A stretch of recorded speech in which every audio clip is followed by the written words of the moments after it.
Hello student, am I audible to you? मेरी आवाज़ आ रही है सबको?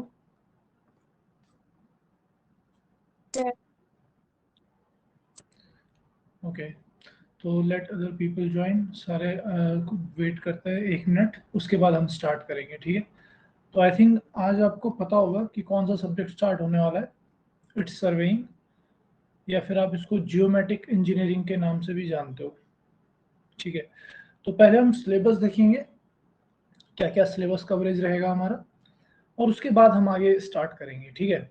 तो जस्ट वेट फॉर 1 मिनट, उसके बाद स्टार्ट करते हैं। मेरी वॉइस क्लियर आ रही है सबको?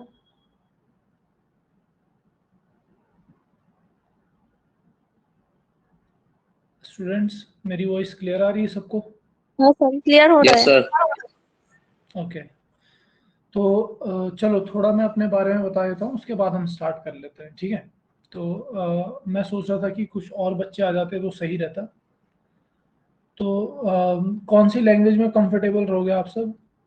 हिंदी, इंग्लिश, या फिर सिर्फ इंग्लिश? ऐसा तो नहीं है कि सिर्फ जो है क्या बोलते हैं, हिंदी वहाँ के बच्चे कम ही बोलते हैं, आई थिंक।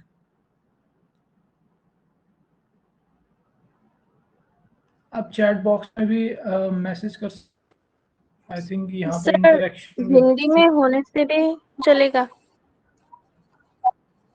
ओके, हिंदी में होने से चलेगा, दैट्स ग्रेट। हाँ, चलो आप बढ़िया है। इंग्लिश भी ऐड कर सकते हैं बीच बीच में। Sure sure sure.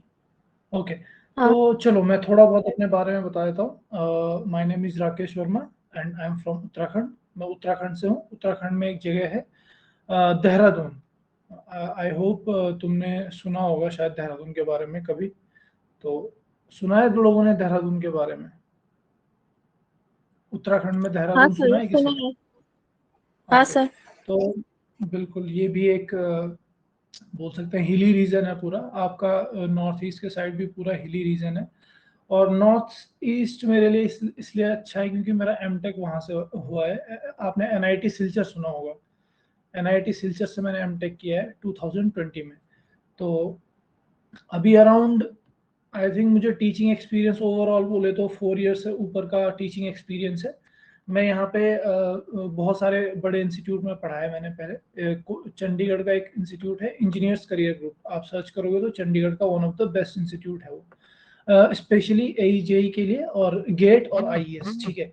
उसके अलावा आपका इंजीनियरिंग एकेडमी आपने सुना होगा। इंजीनियरिंग एकेडमी राजस्थान की एक इंस्टीट्यूट है।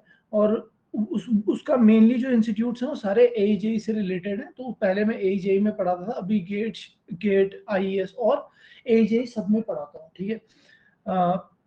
तो अभी हाँ इतना ही, अब 4 ईयर का मुझे एक्सपीरियंस है। तो ये सब चीज़ें हैं और जो मेरे एक्सपर्टीज़ हैं, वैसे मैं वाटर रिसोर्स से एमटेक किया है मैंने। तो वाटर रिसोर्स के जितने भी सब्जेक्ट्स हैं वो तो मैं पढ़ाता ही हूँ। लेकिन आपको पता है टीचिंग लाइन में तो कोई भी सब्जेक्ट आपको मिल सकता है पढ़ाने को, ठीक है? तो आई होप सबको आ गई होगी बात समझ में। चलो, तो यहाँ से हम स्टार्ट करेंगे। सबसे पहले मैंने कहा था हम सिलेबस पे देखेंगे, उसके बाद हम धीरे धीरे आगे बढ़ेंगे किस तरीके से है, ठीक है? तो आई थिंक सबको स्क्रीन विजिबल होगी, मेरी पीपीटी सबको विजिबल हो रही है। तो कोई माइक से बोल दे बस एक बार। वेट अ सेकेंड, अभी ये लोड हो रहा है। हाँ सर, विजिबल है। ओके ओके, वो स्क्रीन लोड भी हो रहा है। और हाँ, वॉइस भी। Okay, just just it will take just 1 minute, just wait.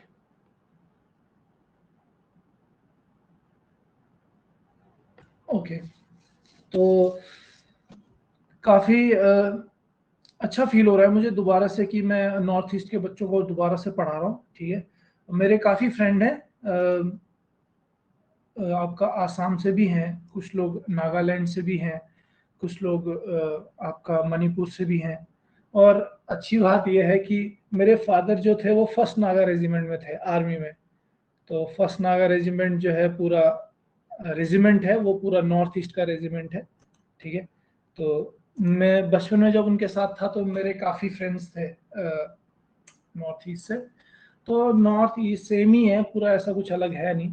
क्योंकि बचपन से ही मैं काफ़ी रहा हूँ, तो थोड़ा सा सही लगता है मुझे, ठीक है? जब ऐसा कुछ मौका मिलता है मुझे करने का। तो चलो थोड़े से पहले हम अपना सिलेबस देख लेते हैं, उसके बाद हम आगे बढ़ेंगे, ठीक है। तो पहले सर्वेइंग का सिलेबस देख लेते हैं। आपको पीपीटी में लास्ट में शेयर कर दूंगा, ठीक है, एट द लास्ट जब मेरा लेक्चर खत्म हो जाएगा, या जो भी आई थिंक आप वेबसाइट पे देख पाते हो, जो भी फिजिबल रहेगा आप लोगों के लिए आप देख लेना, ठीक है। वैसे मैं यहाँ पे सारी चीजें बताऊंगा, कुछ चीजें जो रिक्वायर्ड हैं समझाने के लिए उनको तो मैं प्रॉपर तरीके से नोट डाउन करूंगा, और जो चीजें रिक्वायर्ड नहीं है उनको मैं सही तरीके से समझा दूंगा। लेकिन आपको कोई भी ऐसी डाउट रहता है कुछ भी बीच में, तो आप मुझे जरूर पूछिएगा, ठीक है। ऐसा मत सोचना कि कुछ भी जो है आगे चला गया और तुम्हें ध्यान समझ नहीं आया तो मुझसे पूछ सकते हो, ठीक है। तो पहले हम सिलेबस देख लेते हैं भाई। सिलेबस सबसे इंपॉर्टेंट सिलेबस है, क्योंकि बहुत सारे आपके एग्जाम्स ऐसे हैं डिपार्टमेंट वाइज वेरी करते रहते हैं, ठीक है। तो जिस एग्जाम की आप प्रिपरेशन कर रहे हो, सर्वे का बहुत ही अच्छा खासा वेटेज है इसमें, ठीक है। बहुत ही इंपॉर्टेंट सब्जेक्ट है और इंटरेस्टिंग भी है, ठीक है। तो पहला हम देखेंगे इंट्रोडक्शन। अब जो सिलेबस आपके पास दिया हुआ है, ठीक है, उसी से देख के ही मैं ये पूरा सिलेबस बनाऊंगा, ठीक है। तो पहला है आपको इंट्रोडक्शन। इंट्रोडक्शन में हम समझेंगे कि सर्वेइंग है क्या, ठीक है। आपका प्रिंसिपल ऑफ सर्वे क्या है, कितने टाइप का हम सर्वे करते हैं, और कितने तरीके से हम क्लासिफाई कर सकते हैं सर्वे को, ठीक है। उसके बाद आपका स्केल क्या होता है, मैप क्या होता है, आपका वर्नियर स्केल क्या होता है। तो जो मोस्ट ऑफ द क्वेश्चंस है वो यहाँ से पूछे जाते हैं, ठीक है। नेक्स्ट चैप्टर है आपका लीनियर मेजरमेंट। लीनियर मेजरमेंट मैं इसी टर्म मतलब जो जिस सीक्वेंस में मैं लिखवा रहा हूँ उसी सीक्वेंस में मैं आगे बढ़ूंगा जब मैं आपको पढ़ाना स्टार्ट करूंगा, ठीक है। लीनियर मेजरमेंट, तो लीनियर मेजरमेंट सिंपल, आपने कभी ना कभी कोई टेबल मेजर किया होगा, अच्छा एक कोना दूसरे कोने तक कितना मीटर का है, तो ये लीनियर मेजरमेंट है जो कि हम चेन या टेप से करते हैं। तो कितने आपके सर्वेइंग इंस्ट्रूमेंट है जिनमें हम लीनियर मेजरमेंट यूज करते हैं। लीनियर मेजरमेंट करने के लिए कौन कौन से इंस्ट्रूमेंट यूज करते हैं, जैसे रेंजिंग रॉड हो गया, जैसे ऑफसेट रॉड हो गया, जैसे आपका प्लम बॉब हो गया। तो इनसे क्या क्या चीजें हो सकती है वो सब हम इस चैप्टर में डिस्कस करेंगे, और इसके साथ हम करेक्शन भी देखेंगे कि हम किस तरीके से लीनियर मेजरमेंट में करेक्शन लगाते हैं, ठीक है। ओके, नेक्स्ट चैप्टर जो हमारा रहेगा वो रहेगा कंपास सर्वे।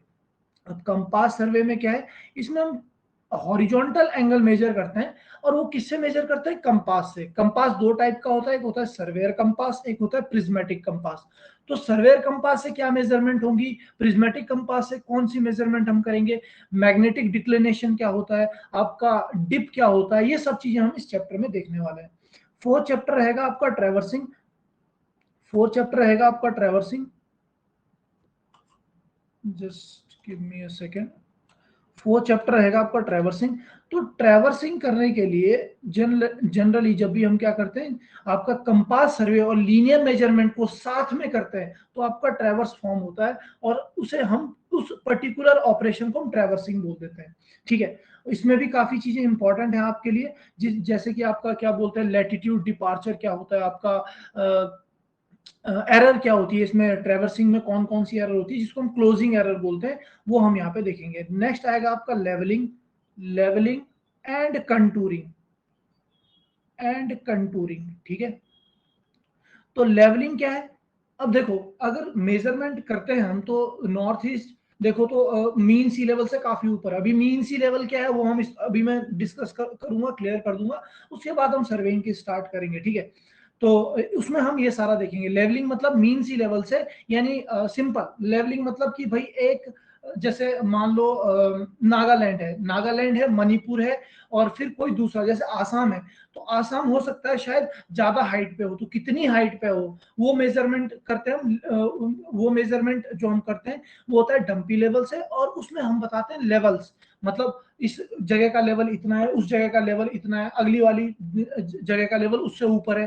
तो वो पता कैसे चलता है, वो चलता है लेवलिंग से। और कंटूरिंग भी लेवलिंग से रिलेटेड है, वो हम इसी चैप्टर में देखेंगे, ठीक है। नेक्स्ट चैप्टर आपका रहेगा वो रहेगा प्लेन टेबल। प्लेन टेबल वैसे मैंने आपके सिलेबस में जो है देखा नहीं है, लेकिन क्वेश्चंस इससे पूछे गए हैं, ठीक है। आई थिंक था मुझे ध्यान आ गया, हाँ 2 पॉइंट प्रॉब्लम और 3 पॉइंट प्रॉब्लम आपके सिलेबस में भी डिफाइंड है, तो ये हमें करना पड़ेगा, ठीक है। नेक्स्ट है आपका कर्व। नेक्स्ट है आपका कर्व, और कर्व आपके सिलेबस में बहुत ही अच्छे तरीके से डिफाइंड है कि सेटिंग आउट ऑफ कर्व हम कैसे करते हैं। तो हम पहले कर्व पढ़ेंगे, किस तरीके से हम कर्व को लेआउट करते हैं और क्या क्वेश्चन बन सकते हैं वो हम देखेंगे, ठीक है। और एट्थ जो आपका चैप्टर रहेगा वो रहेगा error and accuracy. Error and accuracy, तो एरर एंड एक्यूरेसी में जितने भी आपकी एरर्स हैं वो हम पढ़ेंगे, यानी कितने टाइप की एरर होती है, नेचुरल एरर क्या है, इंस्ट्रूमेंटल एरर क्या है, ये सारी चीजें हम इसमें देखने वाले हैं, ठीक है। ओके, नेक्स्ट चैप्टर जो आपका रहेगा वो रहेगा थियोडोलाइट। अब जो आपका सिलेबस है वो इतने में कंप्लीट हो जाता है, ठीक है। ना तो आपके पास एस्ट्रोनॉमिकल सर्वे आता है, ना ही आपके पास फोटोग्रामेट्री आता है, ना ही आपके पास जीआईएस जीपीएस आता है, ठीक है। तो जैसे जैसे सिलेबस बढ़ेगा आप मुझे बता देना कि भाई सर क्वेश्चन कुछ आ रखा है या कुछ ऐसा है, तो मुझे मैं लास्ट में करवा दूंगा, कोई प्रॉब्लम नहीं है। अब इंपॉर्टेंट क्या क्या चैप्टर रहने वाले वो मैं स्टार मार्क कर देता हूँ। पहली चीज, सबसे इंपॉर्टेंट चैप्टर जो है वो आपके ये 3 चैप्टर है। कंपास सर्वे जो बहुत ज्यादा पूछा जाता है, लेवलिंग और कंटूरिंग, बहुत ज्यादा क्वेश्चन आपको यहां से देखने को मिलेंगे। आपका लीनियर मेजरमेंट, ये आपके सबसे इंपॉर्टेंट चैप्टर्स हैं। जब मैं इनको पढ़ाऊंगा तो इनका रिवीजन अच्छे से कर लेना, ठीक है, इससे बाहर कोई क्वेश्चन नहीं आएगा। नेक्स्ट इंपॉर्टेंट चैप्टर मैं बोलूंगा जो इंट्रोडक्शन में पढ़ाऊंगा, और आपका ट्रैवर्सिंग, ये काफी इंपॉर्टेंट है, ठीक है। बाकी आपके जो है वो माइनर इंपॉर्टेंट है, इनसे कभी कभार 1-2 क्वेश्चन पूछे गए हैं, कभी कभार 2-2 क्वेश्चन पूछे गए, लेकिन मेजर आपका ऊपर का है, ठीक है। तो जो मेजर सब्जेक्ट है वो हमारे मेजर टॉपिक्स हैं वो हमारे ये हैं, और जो माइनर टॉपिक्स हैं हमारे वो ये हैं, ठीक है। तो मैंने इसको मेजर और माइनर की कैटेगरी में डिफरेंशिएट कर दिया है, ठीक है। चलिए तो स्टार्ट करते हैं सर्वेइंग। आई होप आप सब लोग वेट कर रहे होंगे, तो मैं आगे बढ़ रहा हूँ। ये नोट डाउन करने की जरूरत नहीं थी, मैं आपको सिर्फ पता होना चाहिए कि हम पढ़ने क्या वाले हैं, ठीक है। तो पहला चैप्टर है आपका इंट्रोडक्शन टू सर्वे। पहला चैप्टर है आपका इंट्रोडक्शन टू सर्वे। तो सर्वेइंग होता क्या है वो हम बाद में देखेंगे, पहले बेसिक चीजें देख लेंगे सर्वेइंग की, ठीक है। बेसिक चीजें जैसे सबसे पहले ये समझना कि आपका जो सिविल है, ठीक है, सिविल इंजीनियरिंग के 2 पार्ट हैं, ठीक है। ध्यान से देखना, इस चीज को समझना, वो मैं रिलेट करवाऊंगा कि क्यों हम सर्वे पढ़ रहे हैं, वो भी जरूरी होता है, ठीक है। आपको पता होना चाहिए कि हम क्यों पढ़ रहे हैं। तो यहाँ पे एक पार्ट होता है एग्जीक्यूशन, एक पार्ट होता है आपका एग्जीक्यूशन मतलब किसी चीज को परफॉर्म करना, ठीक है, और एक होता है आपका कंसल्टेंसी। अब कंसल्टेंसी क्या है? कंसल्टेंसी जैसे अगर आपको अपने घर का मैप बनाना है तो आप क्या जाओगे, एक कंसल्टेंसी के पास जाओगे और बोलोगे कि प्लान बना दो मेरे घर का। और वो प्लान हम कैसे बनाते हैं? स्टैड प्रो से तो डिजाइनिंग होती है, खैर पूरा स्टैड प्रो से तो पूरा डिजाइन होगा कि घर में रेनफोर्समेंट कितनी है, कितनी बीम है, कितने कॉलम है, ये सारी चीजें। लेकिन ऑटो कैड एक सुना होगा आपने, ऑटो कैड, ठीक है। ऑटो कैड से हम क्या करते हैं? ऑटो कैड से हम प्लान बनाते हैं। अब वो क्या करेगा? वो एक तरीके का एक शीट बनाएगा। जनरली आप अब बोल दोगे कि भाई कितना एरिया है, वो बोलेगा कि सर हमारा एरिया 25x30 मीटर का है। तो वो बोलेगा ठीक है। अब 25x30 मीटर पेपर के ऊपर दिखाना ये थोड़ा सा डिफिकल्ट होता है, तो हम क्या लेते हैं यहाँ पे? हम लेते हैं स्केल। अब स्केल क्या टर्म है वो तो हम आगे भी पढ़ेंगे, लेकिन मैं यहाँ पे एक थोड़ा सा लाइन लिखवा देता हूँ कि map distance upon ground distance, यानी कि मतलब कि मैप के ऊपर दिखाता हूं अभी, ठीक है, एक सेकंड समझना बस। ओके, यहां पे मैं लिख देता हूं कि 1/100। तो 1/100 का मतलब क्या है कि 1 सेंटीमीटर ऑन मैप जो रिप्रेजेंट कर रहा है ग्राउंड के ऊपर 100 सेंटीमीटर को रिप्रेजेंट कर रहा है। या फिर आप पूरा लिख सकते हो कि 1 सेंटीमीटर जो है वो कितना कर रहा है? वो 100 सेंटीमीटर को कर रहा है। लेकिन ऊपर नीचे जब डायमेंशन सेम होती है तो हम उसको रिप्रेजेंटेटिव फ्रैक्शन के टर्म में लिखते हैं, वो हम आगे देखेंगे। यानी 1 सेंटीमीटर की लाइन अगर आप खींचोगे, क्योंकि अब देखो 25x30 यानी 25x30 मीटर का ग्राउंड है, तो इतना बड़ा पेपर तो मैं लेके आ नहीं सकता, पेपर तो छोटा ही होगा। तो हम क्या करते हैं? पहले एक स्केल लेते हैं। तो मैंने स्केल ले लिया, लीजिए। उसने क्या किया, जो इंजीनियर है उसने एक स्केल ले लिया और पेपर के ऊपर उसने क्या किया? आपका प्लान बना दिया। उसने बोला कि भाई जो आपका घर है, वो पूछ लेगा आपसे कितना बनाना है, क्या बनाना है। पार्किंग छोड़ने के बाद वो बना देगा, इस तरीके का प्लान बना देगा आपका। बोल देगा चारों तरफ सर बाउंड्री के लिए थोड़ा जगह छोड़ देना, क्योंकि वेंटिलेशन के लिए इंपॉर्टेंट होता है। ये सब चीजें वो करके एक इस तरीके का प्लान बना देगा। यानी ये डिस्टेंस मान लो x है और ये डिस्टेंस मान लो y है, थोड़ी देर के लिए फॉर एग्जांपल, ज्यादा कुछ नहीं। और अगर जब हम कोई भी चीज बनाते हैं तो उसके क्या होते हैं, दो कोऑर्डिनेट होते हैं हमारे x और y। ओके, अब हम क्या करेंगे, सर्वेइंग का मतलब एक चीज क्या है यहां पे आएगा और एक डेफिनेशन बाद में आएगी। इस पॉइंट को, जो ये प्लान है, इस पॉइंट को अब मैं क्या करूंगा, ग्राउंड में सर्च करूंगा, ग्राउंड में सर्च करूंगा। अब देखो ग्राउंड पे कैसे सर्च करेंगे, जब भी तुम प्लॉटिंग देखोगे, जब कहीं पे प्लॉटिंग देखना, अगर तुमने नहीं भी देखा कुछ फर्क नहीं पड़ता, देखो इस तरीके से बना रहता है मैप, किसका, प्लॉटिंग का। ये बोलेंगे रोड सर ये है आपकी और ये आपके प्लॉट हैं, ऐसे ऐसे प्लॉट बने हुए रहेंगे, ठीक है। अब आप क्या करोगे, इस पॉइंट पे जाओगे, इधर की तरफ y है और इधर की तरफ क्या है, x है। तो सपोज कोऑर्डिनेट होता 2,3, तो x पे मैं 2 जाऊंगा और इस पे y पे 3 जाऊंगा, एक पॉइंट मिल जाएगा। अच्छा, ये पॉइंट मिल गया, यहां से मैंने काम करना है स्टार्ट।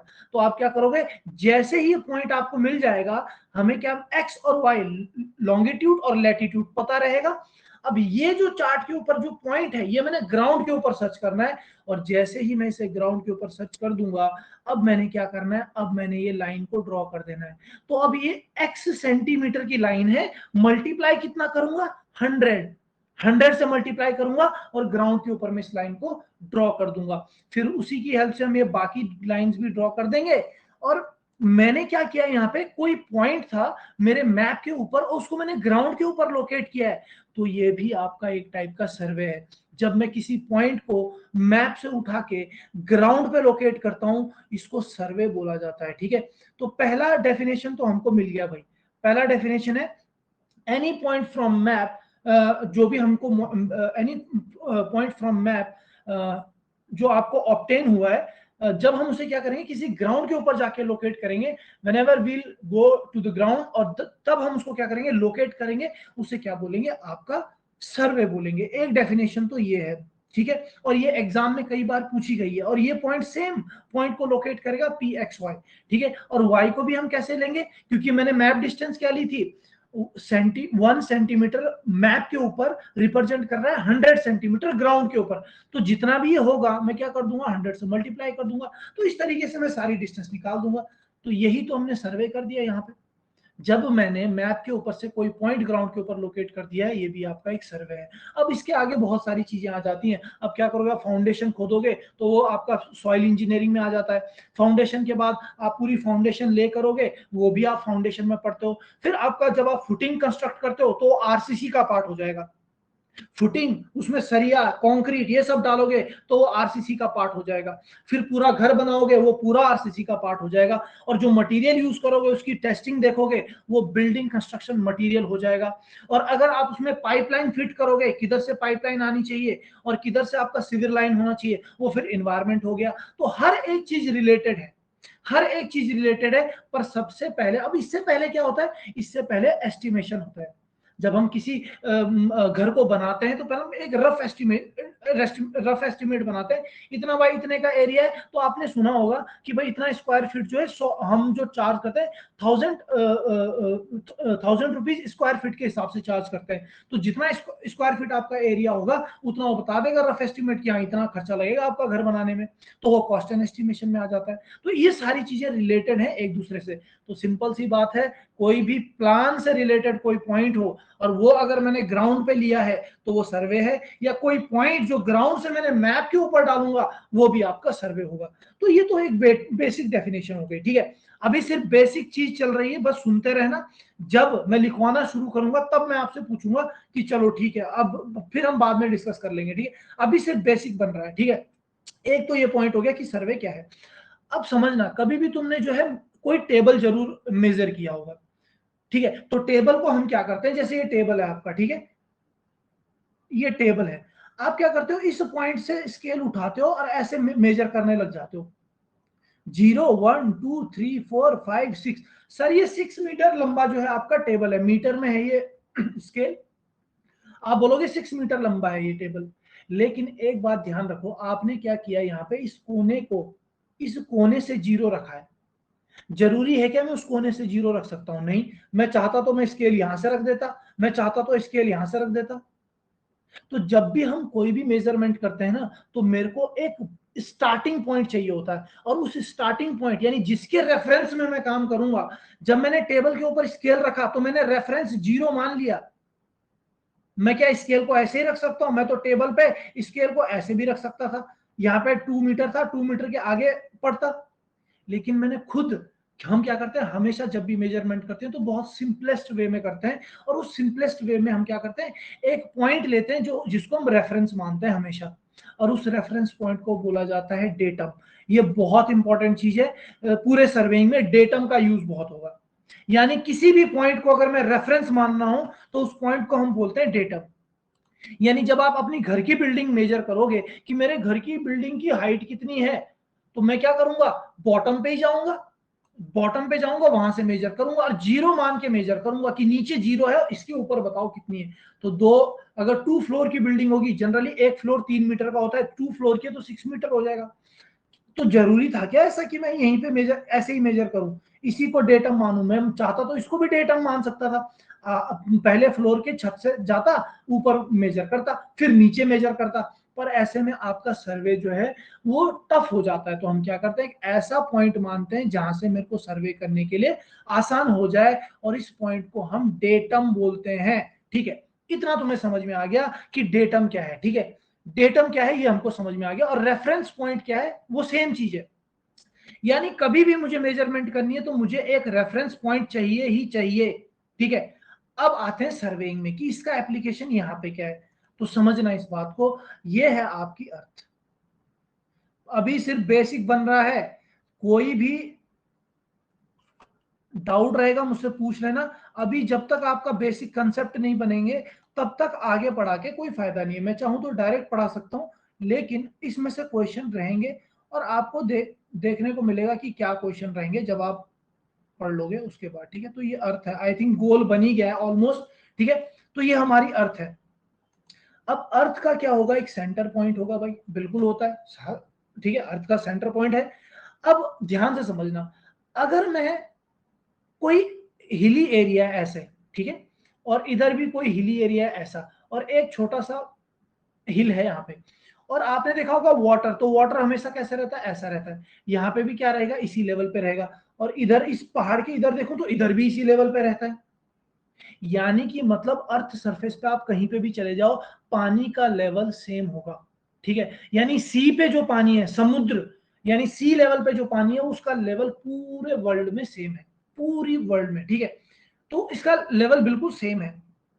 अगर पहाड़ ऊंचा होता तो ये शायद उस पानी को डुबा नहीं पाएगा, वो पानी जो है उस माउंटेन को डुबा नहीं पाएगा। अगर आपका माउंटेन छोटा है तो वो उस पानी में डूब जाएगा जनरली। तो इस तरीके से रहता है, क्योंकि हर जगह पे देखो तो पानी का लेवल सेम है। ठीक है, पानी का लेवल सेम है, तो अर्थ पे जितना भी आपका सी है उसका लेवल बिल्कुल सेम है, हर जगह सेम है। क्लियर बात है? ठीक है, अब समझना, जब भी तुम कभी गोवा की तरफ जाओगे कभी, तो तुम देखना कि भाई यहाँ पे क्या रहता है, ऐसे वेव्स आती रहती हैं, विंड ब्लो होती है, विंड ब्लो होने की वजह से वेव्स आती रहती हैं।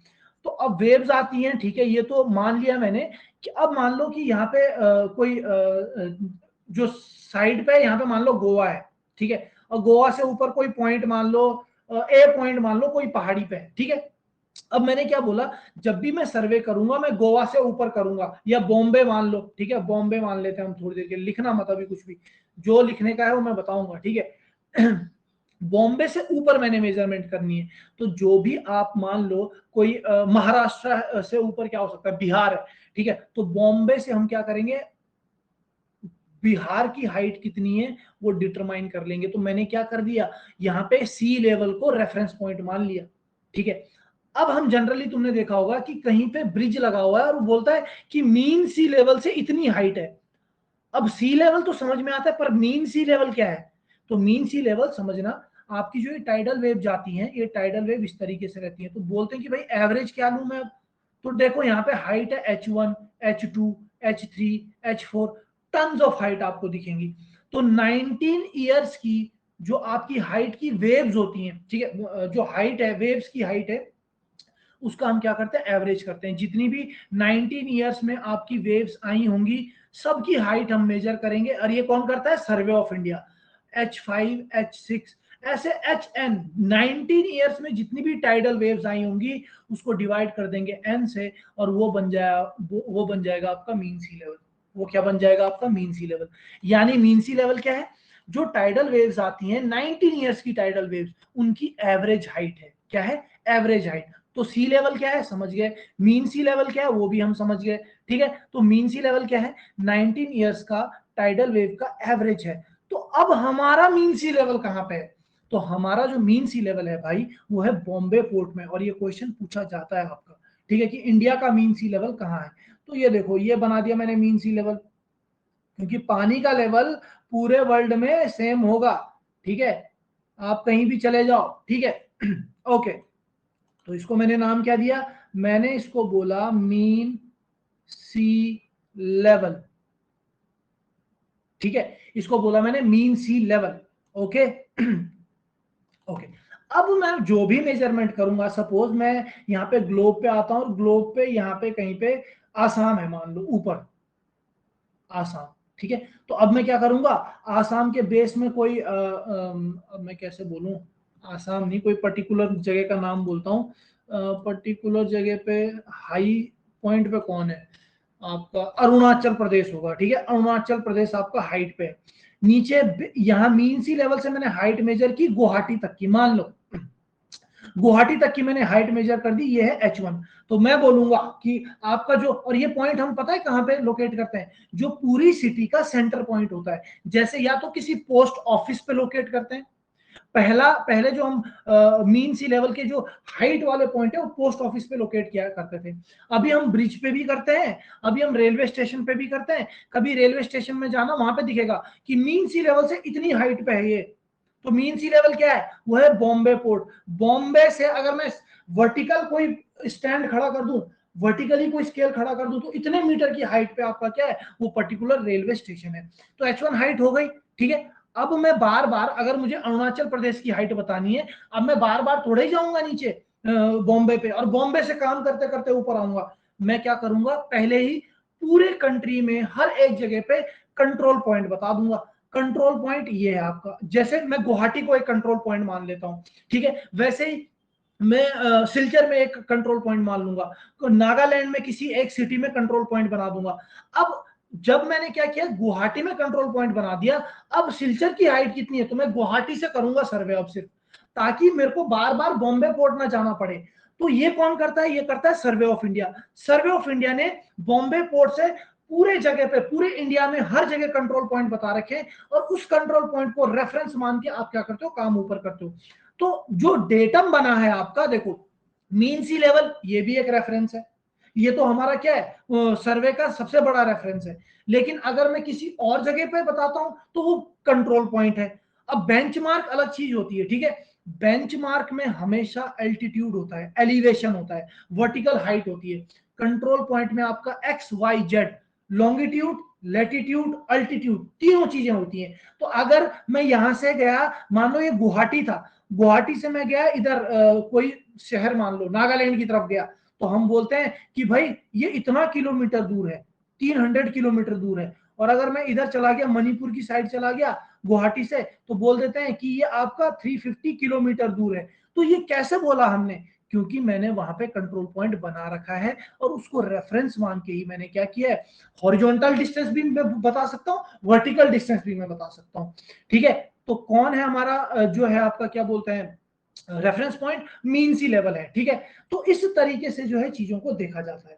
क्लियर बात है। तो mean sea level Bombay port, उससे ऊपर गया गुवाहाटी इतनी हाइट पे, तो कंट्रोल पॉइंट क्या होगा, एक ऐसा पॉइंट होगा जिसकी पोजीशन मुझे पता होगी, जिसका XYZ, लॉन्गिट्यूड, लैटिट्यूड, अल्टीट्यूड, तीनों चीज मुझे पता होंगी।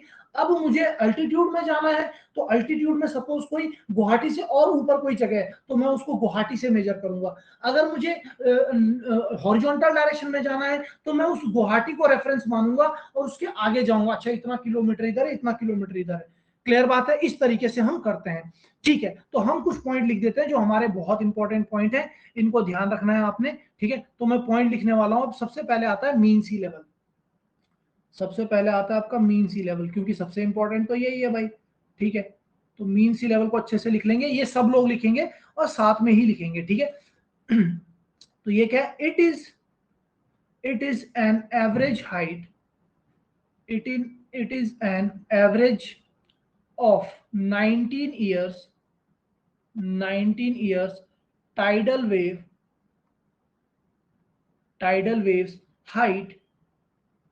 waves height for reference point called as datum, जिसको हम datum भी बोलते हैं, ठीक है, and also referred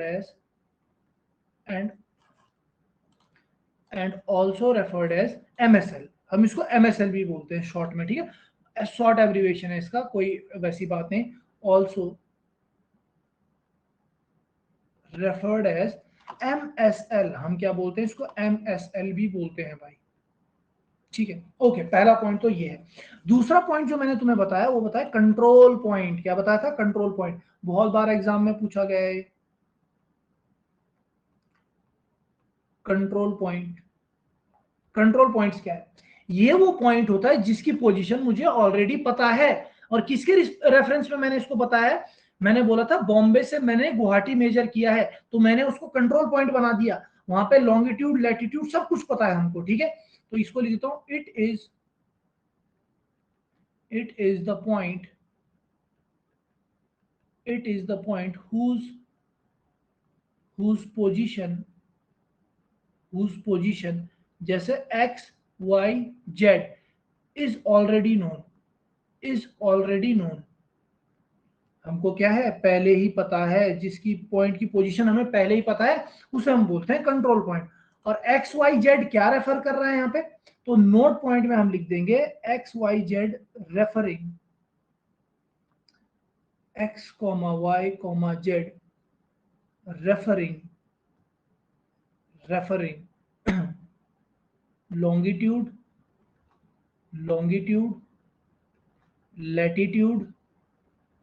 latitude और and altitude, ठीक है। ओके, तो ये तो हो गया कंट्रोल पॉइंट। और कौन लोकेट करता है इसको? बहुत बार क्वेश्चन पूछा गया है। Control points are located by survey of India. कौन लोकेट करता है? सर्वे ऑफ इंडिया। एंड इसी के आगे अलग पॉइंट बना देता हूं उसका, ठीक, अलग पॉइंट लिखो, and it is located bye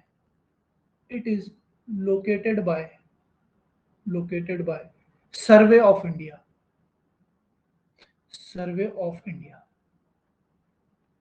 ठीक है। ओके, अब एक चीज है बेंचमार्क। मैंने बोला था बेंचमार्क, लेवलिंग में पढ़ेंगे हम इसको, ठीक है, बेंचमार्क। अब कई बार पता है डिफरेंस समझ नहीं आता लोगों को कि भाई बेंचमार्क और कंट्रोल पॉइंट में फर्क क्या है। बेंचमार्क को बीएम से भी दिखाते हैं, ठीक है। तो बेंचमार्क वो पॉइंट होता है जिसका सिर्फ मुझे एलिवेशन पता होता है। एलिवेशन मतलब वर्टिकल हाइट पता होती है, यानी अल्टीट्यूड पता होता है, उसका लॉन्गिट्यूड लैटिट्यूड हमको पता नहीं होता है। क्लियर बात है क्या? ये हमेशा ध्यान रखना, ठीक है। तो बेंचमार्क और इसमें जो डिफरेंस है वो आपका इतना ही है कि इसमें सिर्फ हमको अल्टीट्यूड पता होगा, हमें इसमें क्या है आपका लॉन्गिट्यूड लैटिट्यूड पता नहीं होगा। तो यहां पे लिख देता हूं, इट इज, बहुत बार बेंचमार्क की डेफिनेशन भी पूछी जाती है, it is the point whose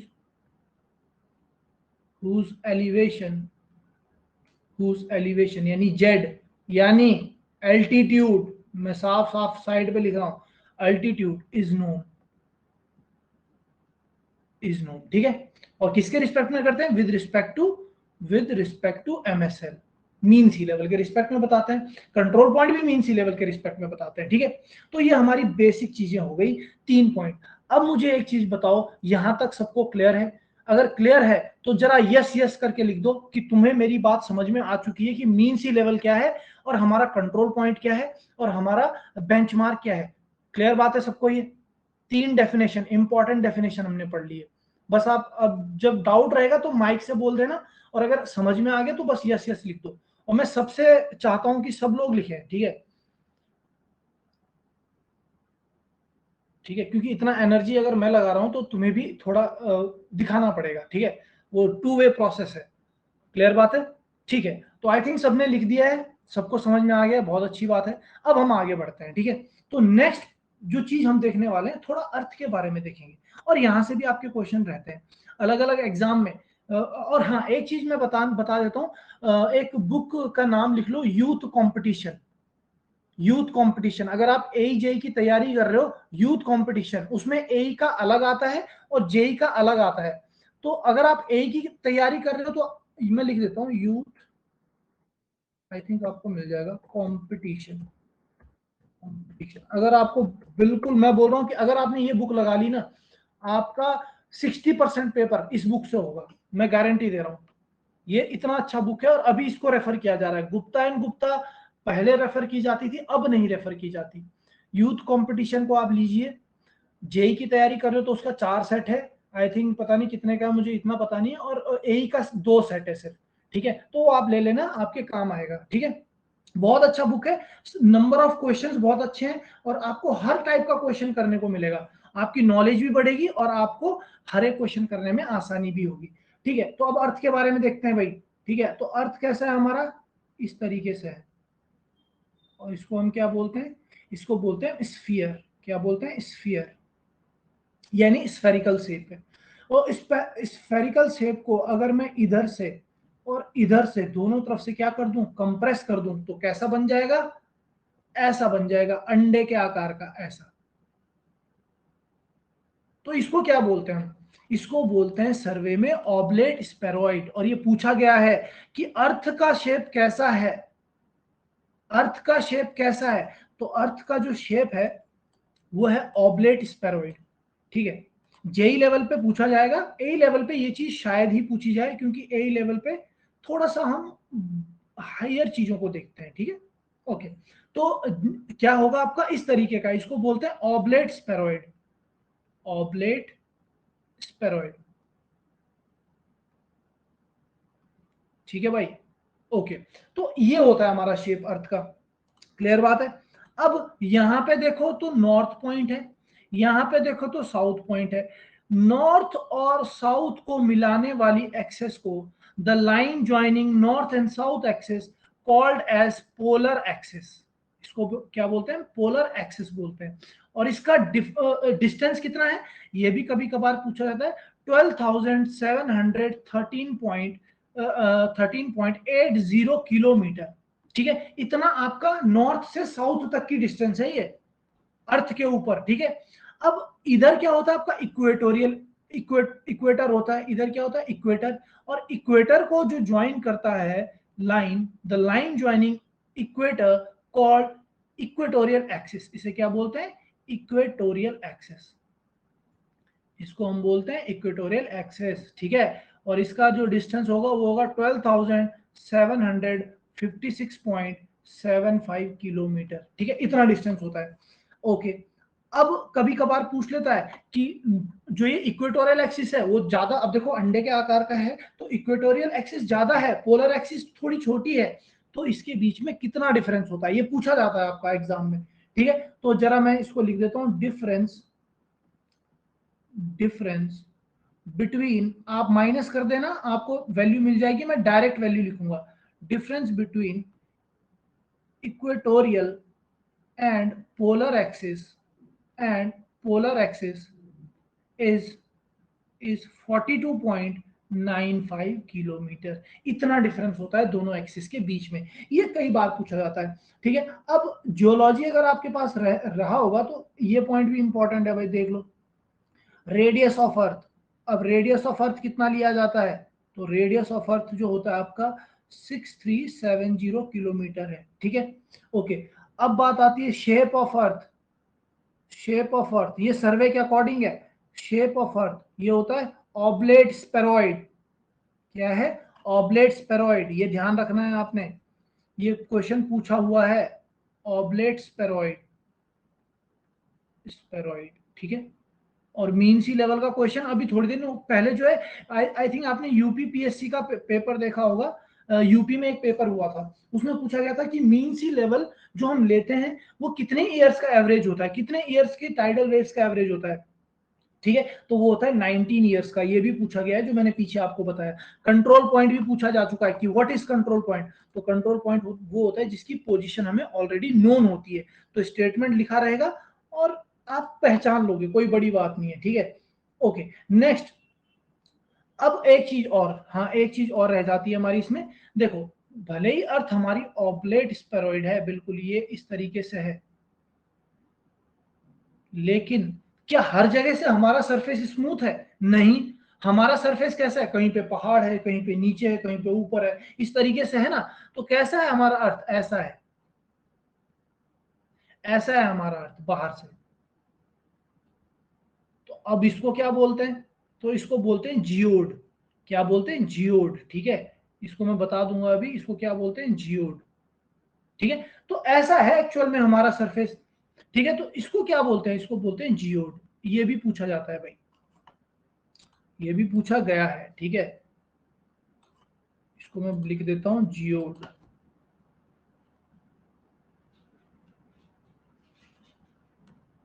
geode बोलते हैं, ठीक है। ओके, तो इसको मैं रेफर कर देता हूं पॉइंट को। Surface, surface of earth is not plane, is not plane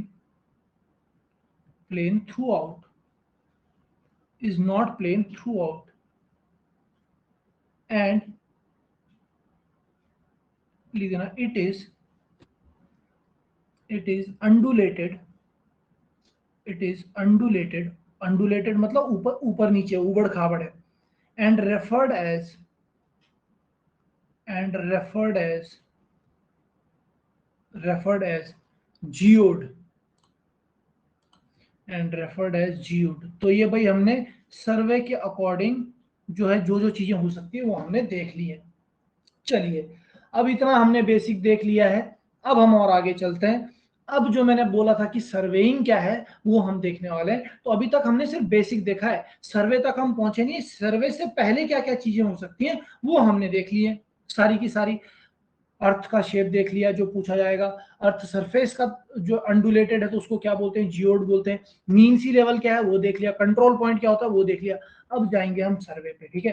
तो आई होप तुमने अगर लिख दिया है तो बहुत बढ़िया बात है, नहीं लिखा है तो मैं एक टाइम दे रहा हूँ 5-5 सेकंड का, स्क्रीनशॉट ले लो। यहाँ पे अगर तुम्हारा फोन में या कुछ भी होगा तो 5 सेकंड में दे रहा हूँ, स्क्रीनशॉट ले लो, ठीक है। अगर लिखना नहीं जो लिख रहा है, वैसे लिखना जरूरी है, आपको लिखने से ज्यादा समझ में आता है, ठीक है। चीजें दिमाग में लंबे समय तक याद रहेंगी, ठीक है। ओके, यहाँ के लिए 5 सेकंड, यहाँ के लिए 5 सेकंड्स। ओके, तो मैं बढ़ रहा हूं अब आगे भाई। अब हम जा रहे हैं सर्वेइंग में, ठीक है। अब देखेंगे हम पीछे से तो जो जो क्वेश्चन रहते हैं वो मैंने आपको बता दिया है भाई, ठीक है। अब है सर्वेइंग। तो सर्वेइंग को समझने से पहले मैं एक डायग्राम बनाऊंगा और उसे बड़े ध्यान से देखना कि मैं क्या बताना चाहता हूं उसमें, ठीक है। क्लियरली उस चीज को ध्यान से देखना। ओके, तो ये है आपका प्लेन ग्राउंड।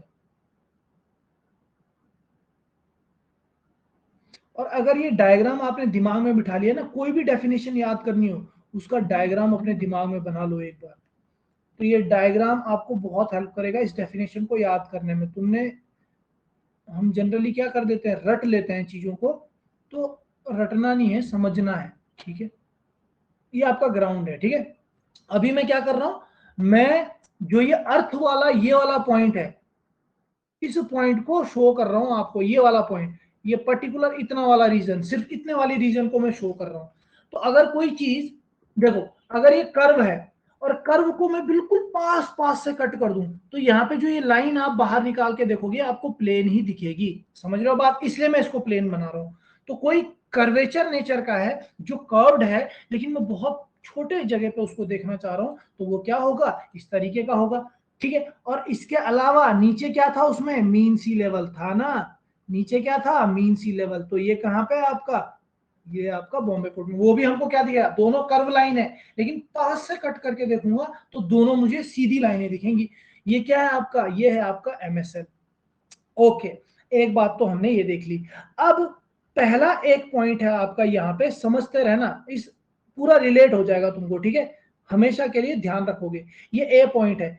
अब मैं बोल रहा हूं कि इस मीन सी लेवल से मैंने क्या कर दिया, एक कंट्रोल पॉइंट डाल दिया, जो मैंने बोला था कि मैंने गुवाहाटी में डाला है, मान लो, ठीक है, गुवाहाटी में डाला है मैंने, ठीक है। तो ये क्या है,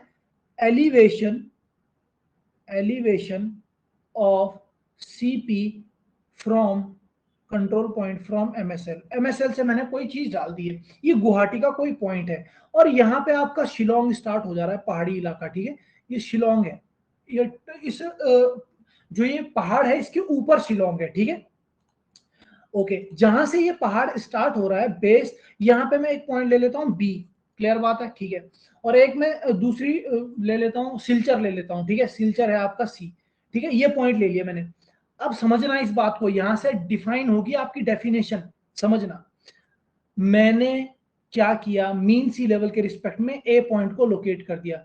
तो है क्या ये चीज, समझना इस बात को, ठीक है। Surveying is the art and science determining relative position of various point above और बिलो द अर्थ सरफेस। अब देखो इसका मतलब क्या है, रिलेटिव पोजीशन का मतलब क्या होता है, रिलेटिव मतलब मैं खुद को सेंटर मान रहा हूं, मतलब मैं सेंटर मान रहा हूं और मेरे रिलेटिव कोई दौड़ रहा है, तो हम बोलते हैं अच्छा मेरी तो जीरो स्पीड, मेरे से 10 किलोमीटर से ज्यादा से भाग रहा है, या फिर ऑलरेडी मैंने मीन सी लेवल के रिस्पेक्ट में ए डिफाइन कर दिया, अब ए के रिस्पेक्ट में मैं बाकी पॉइंट डिफाइन कर रहा हूं, तो वो पोजीशन क्या हो जाएंगी, रिलेटिव पोजीशन। समझ रहे हो बात को, ए के रिस्पेक्ट में मैं बी और सी को डिफाइन करूंगा, वो रिलेटिव पोजीशन हो जाती है। तो रिलेटिव पोजीशन में कैसे बताऊंगा, रिलेटिव पोजीशन में बता सकता हूं हॉरिजॉन्टल डिस्टेंस मेजर करके, जैसे ए से बी तक की डिस्टेंस को मैंने मेजर कर लिया ऐसे चेन या टेप रख के, ठीक है, तो ये कौन सी डिस्टेंस है, ये है हॉरिजॉन्टल डिस्टेंस, ठीक है भाई, ये है हॉरिजॉन्टल डिस्टेंस। मैंने बोला कि जो गुवाहाटी से शिलोंग का जो बेस पॉइंट है वहां तक की डिस्टेंस इतना किलोमीटर है, तो मैंने डिफाइन कर दिया, यही तो सर्वे था। एमएसएल के रिस्पेक्ट में मैंने डिफाइन किया ए, और ए के रिलेटिव, उसके रिलेटिव मैंने बी पॉइंट को डिफाइन किया है। तो surveying is a art and science of determining relative position on the earth surface above और बिलो, ऊपर भी हो सकता है नीचे भी हो सकता है, और नीचे क्या होगा हम थोड़ी देर में देख लेंगे, ठीक है। अब आपने बोला कि सर मेरा जो शिलोंग है वो डी पॉइंट पे है ऊपर कहीं, यहाँ पे डी पॉइंट है मेरा, शिलोंग मेरा यहाँ पे है, तो मैं उसकी हाइट बतानी है मुझे कि गुवाहाटी से वर्टिकली कितनी हाइट है उसकी, तो मैं क्या करूंगा, सर्वे करते जाऊंगा, सर्वे करके मैं इसकी वर्टिकल, अब ये करते कैसे ये हम लेवलिंग में समझेंगे, ठीक है, बस अभी के लिए समझ लो कि मैंने क्या कर दिया, डी पॉइंट की वर्टिकल डिस्टेंस बता दी है। अब मैं बोलूंगा कि अच्छा जो 100 जो क्या बोलते हैं आपका शिलोंग है वो आपका 100 मीटर ऊपर है, किससे, गुवाहाटी से, एक गुवाहाटी था, और ये पॉइंट कौन सा हो गया आपका डी, तो मैंने बता दिया इतना है, ठीक है, वर्टिकल डिस्टेंस भी निकाल दी मैंने। अच्छा, तो इसके ए के रिलेटिव मैंने हॉरिजॉन्टल डिस्टेंस भी बताई, वर्टिकल डिस्टेंस भी बताई, ओके। और क्या बता सकता हूं मैं, और अब देखो कोई लाइन है ये वाली ग्राउंड के ऊपर, ये कोई सिलचर है, तो ए से सिलचर की डिस्टेंस भी मैंने बता दी, वो क्या होगी, हॉरिजॉन्टल डिस्टेंस होगी, क्योंकि ग्राउंड के ऊपर है ना, ठीक है। अब मैं बोलना चाहता हूं कि सिलचर और गुवाहाटी के रिस्पेक्ट में आपका शिलोंग कितने एंगल पे है, तो अगर मैं इस एंगल को बता रहा हूं, ये वाला एंगल, तो ये एंगल कौन सा हो जाएगा, ग्राउंड के ऊपर है ये एंगल, तो ये हॉरिजॉन्टल एंगल हो जाएगा, क्या हो जाएगा, हॉरिजॉन्टल एंगल, डायग्राम से बिल्कुल समझ में आ जाएगा, ठीक है, हॉरिजॉन्टल एंगल, ओके, ये भी बता दिया। अब मैं ए बी के रिस्पेक्ट में ये बताना चाहता हूं कि जो आपका ये डी पॉइंट है, जो ये आपका डी पॉइंट है, ये कितने वर्टिकल, अगर मैं ऐसे ऊपर देखता हूं कि मेरे ग्राउंड लेवल पे और ग्राउंड से मेरे घर के हाइट कितनी है, कितने एंगल पे है ये, तो ये वाला जो एंगल हो जाएगा आपका, ये हो जाएगा वर्टिकल एंगल। तो ये सारी मेजरमेंट आप करते हो इसमें, ठीक है, वर्टिकल एंगल, यानी कि रिलेटिव पोजीशन मैं हॉरिजॉन्टल डिस्टेंस से मेजर कर सकता हूं, वर्टिकल डिस्टेंस से मेजर कर सकता हूं, हॉरिजॉन्टल एंगल से कर सकता हूं, वर्टिकल एंगल से कर सकता हूं, क्लियर बात है बिल्कुल, ठीक है। तो यहाँ पे ए बी जो डिनोट कर रहा है वो डिनोट कर रहा है आपका हॉरिजॉन्टल डिस्टेंस, ए बी जो डिनोट कर रहा है वो कर रहा है आपका हॉरिजॉन्टल डिस्टेंस। अगर मैं ए सी की बात करूं, ये डिनोट कर रहा है आपका वर्टिकल डिस्टेंस, ये क्या डिनोट कर रहा है, वर्टिकल डिस्टेंस, ठीक है। अगर मैं एंगल ए नहीं CAB पॉइंट देखो ऊपर मैंने लोकेट किए हुए हैं तुम्हारे लिए। CAB तो ये क्या हो जाएगा, ये आपका हॉरिजॉन्टल एंगल है, ये आपका हॉरिजॉन्टल एंगल है। और अगर मैं एंगल कौन सा देख रहा हूं, DAB पॉइंट देख लो, ये आपका वर्टिकल एंगल है। अच्छा, तो ये चीजें हमने देख ली हैं भाई, ठीक है। अब मैं डेफिनेशन लिखूंगा यहाँ पे साइड पे, और आपको बिल्कुल समझ में आ जाएगा कि क्या होता है surveying. It is science and art, it is science and art of determining क्या, relative position.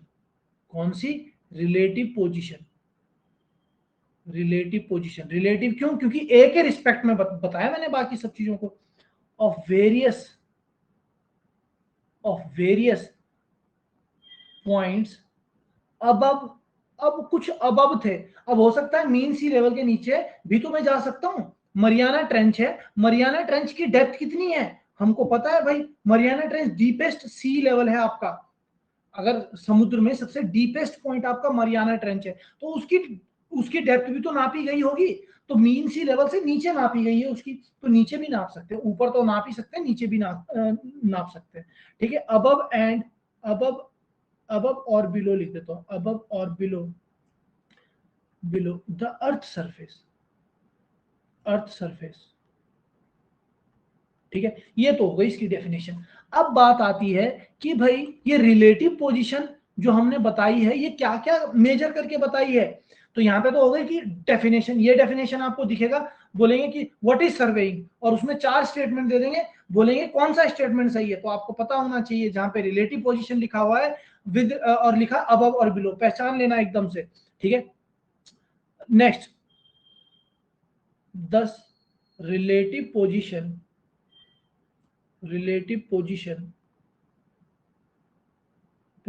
are determined by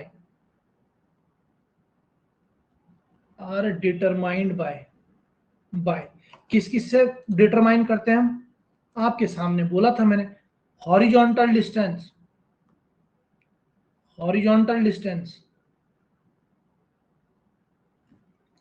vertical distance से भी मेजर कर सकते हैं। वर्टिकल डिस्टेंस, रिलेटिव पोजीशन किस से मेजर करते हैं, हॉरिजॉन्टल डिस्टेंस, वर्टिकल डिस्टेंस, और आपका वर्टिकल डिस्टेंस को एलिवेशन भी बोलते हैं, ठीक है। मैं यहीं पे लिख देता हूं एलिवेशन। नेक्स्ट आपका हॉरिजॉन्टल एंगल से मेजर कर सकते हैं भाई, एंड वर्टिकल एंगल किससे, एंड वर्टिकल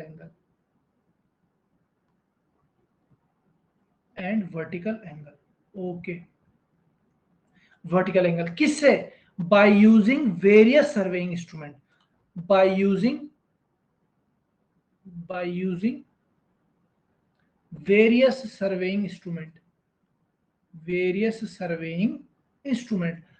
अब भाई बात आती है कि जो मैंने तुम्हें बता दिया यहाँ पे, कि जो हॉरिजॉन्टल एंगल मेजर किया, वर्टिकल एंगल मेजर किया, आपने हॉरिजॉन्टल डिस्टेंस मेजर की, सब कुछ मेजर कर दिया, ठीक है। ये मेजर तो किया, पर कैसे किया, वो हमने ऐसे किया। यहाँ पे देखो, अब ये जरूरत नहीं थी इतना, तो वो समझने की जरूरत थी, इसलिए इंपॉर्टेंट था। अब देखो कि हॉरिजॉन्टल डिस्टेंस में किस से मेजर कर सकता हूं, तो सर्वेइंग इंस्ट्रूमेंट की बात की जा रही है। सर्वेइंग इंस्ट्रूमेंट में हॉरिजॉन्टल डिस्टेंस, एक रूम के ऐसे हॉरिजॉन्टल डिस्टेंस कैसे मेजर करते हैं, चेन टेप से मेजर कर सकते हो आप। टोटल स्टेशन, इससे भी हॉरिजॉन्टल डिस्टेंस मेजर की जा सकती है। टैक्योमीटर होता है एक, उससे भी मेजर कर सकते हैं। ईडीएम क्या होता है, इलेक्ट्रोमैग्नेटिक डिस्टेंस मेजरिंग डिवाइस। जब मैं लीनियर मेजरमेंट वाला चैप्टर पढ़ाऊंगा तो वहां पे मैं इसकी कंप्लीट डेफिनेशन लिखूंगा, ठीक है। तो इतने चीजें हैं जिनसे मैं क्या कर सकता हूँ, हॉरिजॉन्टल डिस्टेंस मेजर कर सकता हूँ। Chain, tape, total station, tachometer और ईडीएम, ये आपको ध्यान रखना है। वर्टिकल डिस्टेंस में किस से मेजर कर सकता हूं, वर्टिकल यानी ऊपर, डंपी लेवल, जिससे हम लेवलिंग करते हैं डंपी लेवल से। टिल्टिंग लेवल होता है एक, टिल्टिंग लेवल भी हम यूज करते हैं। टैक्योमीटर से भी मैं वर्टिकल डिस्टेंस मेजर कर सकता हूं। टोटल स्टेशन से भी मैं कर सकता हूं, ठीक है। तो हॉरिजॉन्टल डिस्टेंस और वर्टिकल डिस्टेंस मैं किन किन इंस्ट्रूमेंट से मेजर कर सकता हूं, ये आपके सामने है। नेक्स्ट है हॉरिजॉन्टल एंगल किससे मेजर कर सकता हूं, कंपास से भी कर सकता हूं, थ्योडोलाइट से भी कर सकता हूं, टोटल स्टेशन से भी कर सकता हूं, और एक होता है सेक्सटेंट, उससे भी कर सकता हूं, ठीक है। नेक्स्ट है वर्टिकल एंगल, तो वर्टिकल एंगल थ्योडोलाइट से हम हॉरिजॉन्टल वर्टिकल दोनों मेजर कर सकते हैं, तो थ्योडोलाइट से आप वर्टिकल और ये हॉरिजॉन्टल दोनों मेजर कर सकते हैं। कैसे करेंगे वो जब मैं थ्योडोलाइट वाला चैप्टर बताऊंगा वहां पे समझाऊंगा कि कैसे मेजर होता है। टोटल स्टेशन से भी कर सकते हैं, सेक्सटेंट होता है और एक क्लिनोमीटर होता है। तो यहाँ पे मैंने वो सारे इंस्ट्रूमेंट लिख दिए हैं आपके लिए जिनके बारे में आपको पता होना चाहिए। अब हो सकता है ऐसा क्वेश्चन आ जाएगा कि which one of these following are the instrument by which we can measure horizontal angle, तो वहां पे अगर ऑप्शन में टोटल स्टेशन रहा तो टिक करना पड़ेगा, आपको पता होना चाहिए टोटल स्टेशन से हॉरिजॉन्टल एंगल मेजर किया जा सकता है। तो एक ऐसा इंस्ट्रूमेंट है जिससे सारी चीजें मेजर कर सकते हैं, तो वो टोटल स्टेशन है। Total station, total station, total station, total station, तो ये भी पूछा जा सकता है, ठीक है, कि इसमें से कौन सा एक ऐसा इंस्ट्रूमेंट है जिससे हम सारी मेजरमेंट कर सकते हैं, लीनियर मेजरमेंट भी, एंगुलर मेजरमेंट भी, तो वो आपका टोटल स्टेशन है। तो यहाँ पे आपको काफी चीजें पता चल गई कि हॉरिजॉन्टल डिस्टेंस किससे करते हैं, vertical, horizontal angle, vertical angle, okay. अब मैंने क्या किया, जब भी मैं साइट पे गया मैंने बोला, यहाँ पे मैं गया था और मैंने बोला अच्छा ए से बी पॉइंट में इतनी डिस्टेंस है, मैंने नोट डाउन कर लिया। एक बुक होती है आपके पास, उसमें नोट डाउन कर लेते हैं, गुवाहाटी से शिलोंग की डिस्टेंस इतनी, गुवाहाटी से शिलोंग की हाइट इतनी, लिख दिया पूरा, कर दिया सारा काम। अब इसी को जाके मैं क्या करूंगा, ऑफिस में जाऊंगा और एक मैप बनाऊंगा। क्या करूंगा, मैप बनाऊंगा, मैप के ऊपर देखूंगा अच्छा यहाँ पे गुवाहाटी है, यहाँ पे शिलोंग है, नोट कर दिया, अच्छा इसके बीच की डिस्टेंस इतनी है, इतनी है। तो मैंने पूरा क्या किया, सारा मेजरमेंट उठाया, मैं ऑफिस में गया और मैंने क्या किया, प्रिपेयर किया मैप और प्लान। क्या मैं प्रिपेयर करता हूँ, मैप और प्लान, इन्हीं को मेजरमेंट करके हम क्या करते हैं, मैप और प्लान्स बनाते हैं। तो after all computation work, plan and map, अब ये प्लान और मैप में क्या डिफरेंस है वो हम आगे देखेंगे, are prepared in office for planning of all engineering work, जितने भी हमारे इंजीनियरिंग वर्क हैं उनके लिए हमें प्लान और मैप की जरूरत ही तो पड़ती है। अगर कहीं पे मैंने बनाना है, सपोज रोड बनानी है, तो मैं क्या करूंगा, पहले मैप उठाऊंगा, देखूंगा कितनी डिस्टेंस है इसके बीच में, फिर देखूंगा कंटूरिंग से, देखूंगा कि इसके बीच में कितनी उबड़ खाबड़ है, कितना मेरे को लेवल करना पड़ेगा ग्राउंड को, तो ये सारा हमें मैप से ही मिलता है, ठीक है। तो आफ्टर ऑल कंप्यूटेशन वर्क हमने सारा काम कर दिया, प्लान और मैप बना दिया। अब इस मैप का मैं फ्यूचर में क्या करूंगा, यूज करूंगा सर्वे वर्क के लिए, ठीक है। तो ये है आपका सर्वेइंग, इतना कुछ है सर्वेइंग में, ठीक है। अब एक पॉइंट मैंने लास्ट में जो बताया, पहले जो बताया था कि किसी मैप को, अब आपने वो मैप बना दिया, आज मैप उठा के आपने 10 साल तक के लिए अलमीरा के अंदर रख दिया, अब 10 साल बाद आपको जरूरत पड़ गई किसी जगह पे मैप की, तो अगर मैप के ऊपर से कोई पॉइंट अगर आप ग्राउंड पे लोकेट कर रहे हो, वो भी आपका सर्वेइंग है। ये भी डेफिनेशन पूछी गई है और आधे लोगों ने गलत करके आ गए थे। तो surveying also include the art of setting out the points on ground from plan और मैप, यानी प्लान और मैप से कोई पॉइंट अगर मैं ग्राउंड पे डाल रहा हूं तो वो भी क्या कहलाता है, वो सर्वेइंग कहलाता है। जैसे मैंने यहाँ पे किया था, देखो ऑटो कैड वाली शीट से, कहाँ गया वो, हाँ ये देखो, ऑटो कैड वाली शीट से मैंने ग्राउंड पे वो पॉइंट डाल दिया था जहां से मैंने एक्सकेवेशन स्टार्ट कर दिया था। तो ये हो जाता है भाई आपका सर्वेइंग, ठीक है। तो यहाँ पे हमने सर्वे के बारे में जितनी मैक्सिमम चीजें हैं सारी देख ली है, ठीक है। और बहुत सारे क्वेश्चंस जो पूछे गए वो भी हमने डिस्कस कर लिए हैं थोड़े थोड़े। अब मुझे ये बताओ, यहां तक क्लियर है भाई?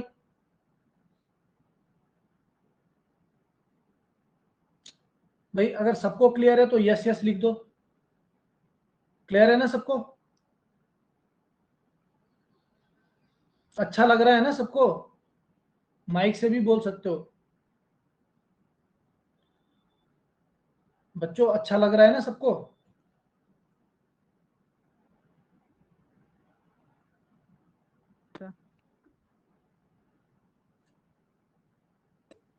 हाँ सर, बच्चों ठीक है। अच्छा ठीक है, बस ठीक ही है, ओह ठीक कोई नहीं है नहीं, मतलब, हाँ क्लियर है और समझ में आया अच्छे से। बहुत बढ़िया बहुत बढ़िया, ठीक है, यही होना चाहिए, क्लियर होना चाहिए। अच्छा पीपीटी का चलो देखते हैं, पीपीटी का तो आई थिंक तुम वेबसाइट पे तो देख सकते हो ना नोट्स को। वेबसाइट पे तो नोट्स को देख पाओगे ना, तो वहां पे मैं सर को दे दूंगा, वो अपलोड कर देंगे वेबसाइट पे, ठीक है। आप और अगर डाउनलोड भी करना पड़ा, डाउनलोड का तो ऑप्शन होगा नहीं शायद उसमें, जहां तक मुझे आइडिया है, पर जो भी है ठीक है। अगर तुमने लिख लिया है तो अच्छी बात है, नहीं लिखा है तो कोई नहीं, ये अपलोड हो जाएंगे सारे लेक्चर, ठीक है, मतलब ये नोट्स। ओके, चलो आगे बढ़ते हैं भाई। अब यहाँ तक तो हमने सीख लिया कि सर्वेइंग होता क्या है। अब बात आती है टाइप ऑफ सर्वे की, और यहाँ से बहुत सारे क्वेश्चंस आपके रहते हैं जनरली। कितने क्वेश्चन पूछे जाएंगे वो मैं अभी बताऊंगा, कि बंच ऑफ द क्वेश्चंस आपको दिखेंगे कि भाई यहीं से पूछे गए हैं, ठीक है। और आपने कभी कभी ना कभी जो है ये क्वेश्चन डेफिनेटली देखे होंगे जब आपने पेपर उठाया होगा एनालिसिस के लिए, ठीक है। टाइप ऑफ सर्वेइंग, सर्वेइंग के टाइप्स, ठीक है। तो जरा देखना, ये है आपका ग्राउंड लेवल, और ग्राउंड जनरली अर्थ कैसा है हमारा, ऐसा ही तो है, ठीक है, इस तरीके से अर्थ, बिल्कुल फ्लैट तो है नहीं, मैं बहुत बड़ी डिस्टेंस ले रहा हूं मान लो, ठीक है, बहुत बड़ी डिस्टेंस ले रहा हूं मैं, दिस इज ए पॉइंट, ठीक है, and this is B point. ये बहुत दूर दूर है, ए और बी बहुत ज्यादा दूर है, मान लो 40 किलोमीटर दूर है, या मान लो 100 किलोमीटर दूर है, ठीक है। और दो पॉइंट आपके बड़े पास पास हैं, सी एंड डी, ठीक है, और सी एंड डी बहुत पास पास है, क्लियर बात है। ओके, तो जब ए और बी को आप देखोगे तो वहां पे कर्वेचर आएगा, कर्वेचर आएगा, कर्वेचर मतलब जो कर्व शेप है आपकी वो आने वाली है, ठीक है। और सी एंड डी जब आप देखोगे तो आपको क्या दिखने वाला है, बिल्कुल ऐसे, अगर दोनों पॉइंट को बाहर निकाल के देखो तो आपको ये सीधी लाइन सी दिखेगी, और ए बी को देखोगे तो ऐसे कर्व सी दिखेगी। यानी कि मतलब जब मैं बहुत लॉन्ग डिस्टेंस पे सर्वे करता हूं तो मुझे क्या दिखता है, कर्वेचर दिखता है, और अगर मैं बहुत छोटी डिस्टेंस पे सर्वे करता हूं तो मुझे कर्वेचर नहीं दिखता। तो इसी के बेसिस पे इन्होंने सर्वे को कैटेगराइज किया है। तो पहला जो है आपका वो है प्लेन सर्वेइंग, पहला जो है आपका वो है प्लेन सर्वेइंग या प्लेन सर्वे। क्या होता है प्लेन सर्वे, जब भी हम कोई काम छोटे छोटे एरिया के लिए करेंगे, यानी जो सी एंड डी पॉइंट है जो मैंने यहाँ पे लोकेट किया है, यहाँ पे अगर मैं कोई भी वर्क करूंगा तो वो छोटा कहलाएगा, ठीक है। तो जो आपका सर्वे स्मॉल एरिया के लिए यूज होता है उसे बोलते हैं प्लेन सर्वे, ठीक है। Survey use for small areas called plane survey, ठीक है। तो यहाँ पे जरा लिख देते हैं शॉर्ट पॉइंट में जितना इंपॉर्टेंट है, use for small areas, use for small areas, ठीक है। ओके, जनरली कितना यूज फॉर स्मॉल एरियाज, जो जनरली कितना होगा, जनरली, और ये आपका एसएससी जेईई में बहुत बार पूछा गया है, generally area less than 250 kilometre square, ठीक है। तो 250 किलोमीटर स्क्वायर से जितना भी 250 किलोमीटर स्क्वायर पता है ना, ये देखो 250 किलोमीटर ऐसे, 250 किलोमीटर ऐसे, इतने एरिया में अगर आप सर्वे करोगे तो वो सर्वे कहलाएगा प्लेन सर्वे, यानी ये बहुत छोटा है, ठीक है, डिस्टेंस। ओके, अब ये डिस्टेंस तो मैंने एग्जाम के पर्पज से बताई है, क्योंकि एग्जाम में यही पूछा गया है, आईएएस में भी यही पूछा गया है, आपका गेट में भी एक बार क्वेश्चन आ रखा है, एसएससी जेईई में भी आ रखा है, वहां पे ये डिस्टेंस पूछी जाती है। लेकिन सर्वे ऑफ इंडिया की डिस्टेंस अलग है। तो सर्वे ऑफ इंडिया के अकॉर्डिंग कितना है वो है 195 किलोमीटर स्क्वायर। तो ये पॉइंट आपको ध्यान रखना पड़ेगा, अगर कभी वो पूछ ले कि according to survey of India कितना है, जनरली तो 250 किलोमीटर है, पर according to survey of India कितना है, तो वो है आपका 195.5। तो according to survey of India, according to survey of India, area should be less than 195.5 kilometre square, ठीक है। तो सर्वे ऑफ इंडिया के अकॉर्डिंग इतना है भाई। ओके, अब तुम खुद सोचो, अगर मैं ये दो पॉइंट जो बहुत पास पास है इनको साथ में लेके आऊं तो यहाँ पे क्या दिखेगी, एक सीधी लाइन दिखेगी मुझे। तो इसका मतलब क्या है कि प्लेन सर्वे में हम हमेशा कर्वेचर ऑफ अर्थ, जो वो कर्व नेचर था किसका, ये कर्व नेचर था, इसको हम नेग्लेक्ट कर देते हैं। क्या कर देते हैं, नेग्लेक्ट कर देते हैं। अब तुम्हें कर्वेचर तो आई थिंक पता ही होगा बच्चों को, ठीक है, क्योंकि सोम हो गया होगा तुम्हारा, ठीक है। तो कर्वेचर तुम्हें पता होना चाहिए, ठीक है, कर्वेचर तुम्हें पता होना चाहिए।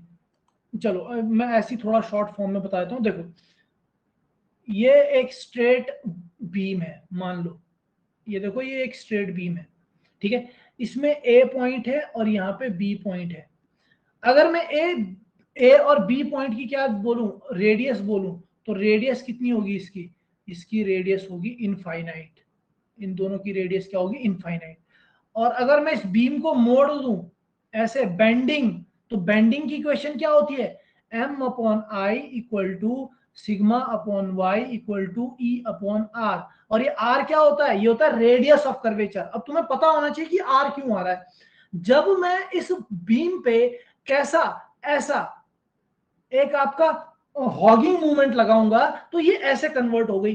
तो ये ए पॉइंट यहाँ पे, बी पॉइंट यहाँ पे, ए यहाँ पे है और बी आपका यहाँ पे, और यहाँ पे क्या दिखेगा कि ये दोनों पॉइंट आपस में मिल रहे हैं। और ये क्या होता है, आर, ये होता है आपका रेडियस ऑफ कर्वेचर। ये है रेडियस ऑफ कर्वेचर। अब कर्वेचर को हम कापा से दिखाते हैं और ये होता है 1/r। 1/r ये फॉर्मूला होता है।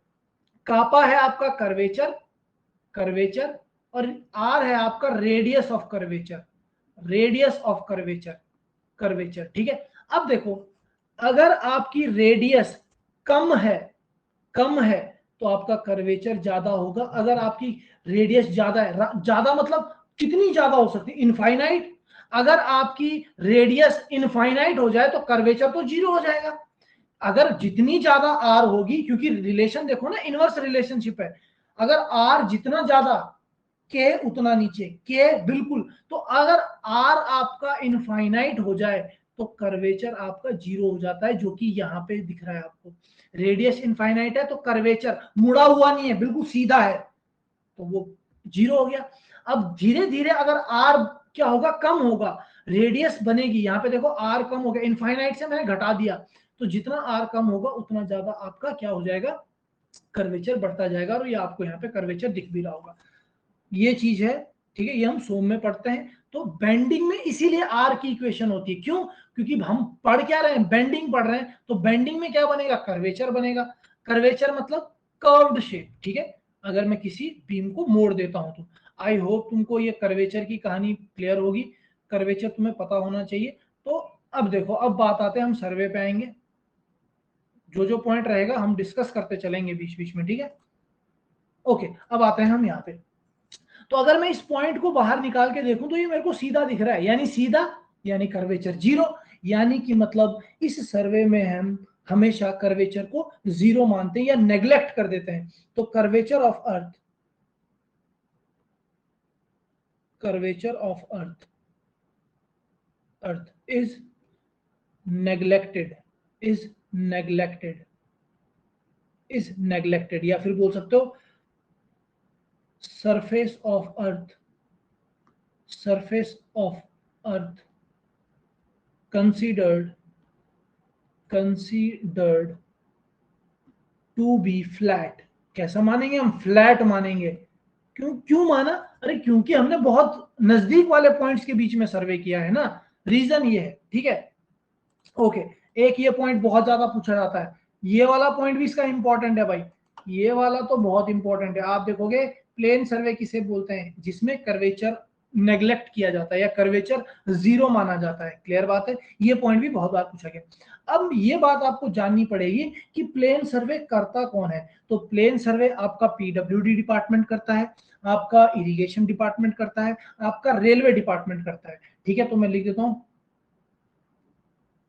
Performed by PWD. पीडब्ल्यूडी होता है पब्लिक वर्क डिपार्टमेंट, ठीक है। वैसे पूरा मैं नहीं लिखूंगा, comma irrigation, comma comma railway, ये सारे आपका प्लेन सर्वे करते हैं। रेलवे डिपार्टमेंट, ये सारे डिपार्टमेंट आपका क्या करते हैं, प्लेन सर्वे करते हैं। ओके, ये भी हमको समझ में आ गया। अब प्लेन सर्वे कौन कौन से इंजीनियरिंग वर्क के लिए हम करेंगे, plane survey, survey is used in projects like, in projects like जैसे डैम। अगर आप डैम बना रहे हो उस प्रोजेक्ट में हम क्या करेंगे, प्लेन सर्वे का यूज करेंगे, ठीक है। दूसरा हाईवे के लिए, हाईवे, ठीक है, या फिर कुछ भी ले लो, डैम, हाईवे एटसेट्रा, ठीक है, इन सारे कामों के लिए हम क्या करते हैं, आपका प्लेन सर्वे परफॉर्म करते हैं। ओके भाई, ये भी हो गया हमारा काम, ठीक है। अब आते हैं जियोडेटिक सर्वे, बहुत ही इंपॉर्टेंट है, ये भी बहुत बार पूछा जाता है। ये इसमें तो तुम्हें दिखेंगे बहुत सारे क्वेश्चन दिखेंगे आपके पेपर में, अगर आप कभी पेपर सॉल्व करोगे, जब सर्वे पूरा हो जाएगा, आप देखोगे कि अच्छा यहाँ से बहुत क्वेश्चन आ रखे हैं, ठीक है, रिपीट करके पूछता है, रिपीट करके।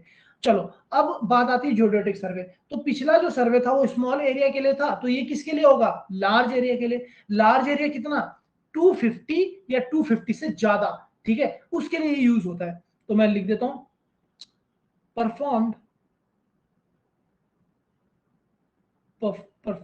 For large area. Large area कितना है वो लार्ज एरिया, 250 किलोमीटर स्क्वायर से ज्यादा। 250 किलोमीटर स्क्वायर से ज्यादा के लिए हम क्या करते हैं, आपका जियोडेटिक सर्वे परफॉर्म करते हैं, ठीक है। ओके, अब पिछला वाला जो मैंने बोला था, सी डी पॉइंट कंसीडर करो, अब ए बी पॉइंट कंसीडर करो। अब इतनी ज्यादा डिस्टेंस हो गई है, 250 किलोमीटर स्क्वायर से भी ज्यादा डिस्टेंस। यहां देखो, अब तो ऑटोमेटिकली तुम्हें कर्वेचर दिखेगा ए और बी पॉइंट के बीच में, ए और बी पॉइंट के बीच में ऑटोमेटिकली कर्वेचर दिखेगा। तो यहाँ पे क्या करना पड़ेगा, आपको कर्वेचर कंसीडर करना पड़ेगा, और इसके लिए हम क्या लगाते हैं, कर्वेचर करेक्शन लगाते हैं, जो हम पढ़ेंगे लेवलिंग में, ठीक है। तो यहाँ पे जरा मैं लिख देता हूँ, for precise survey, curvature of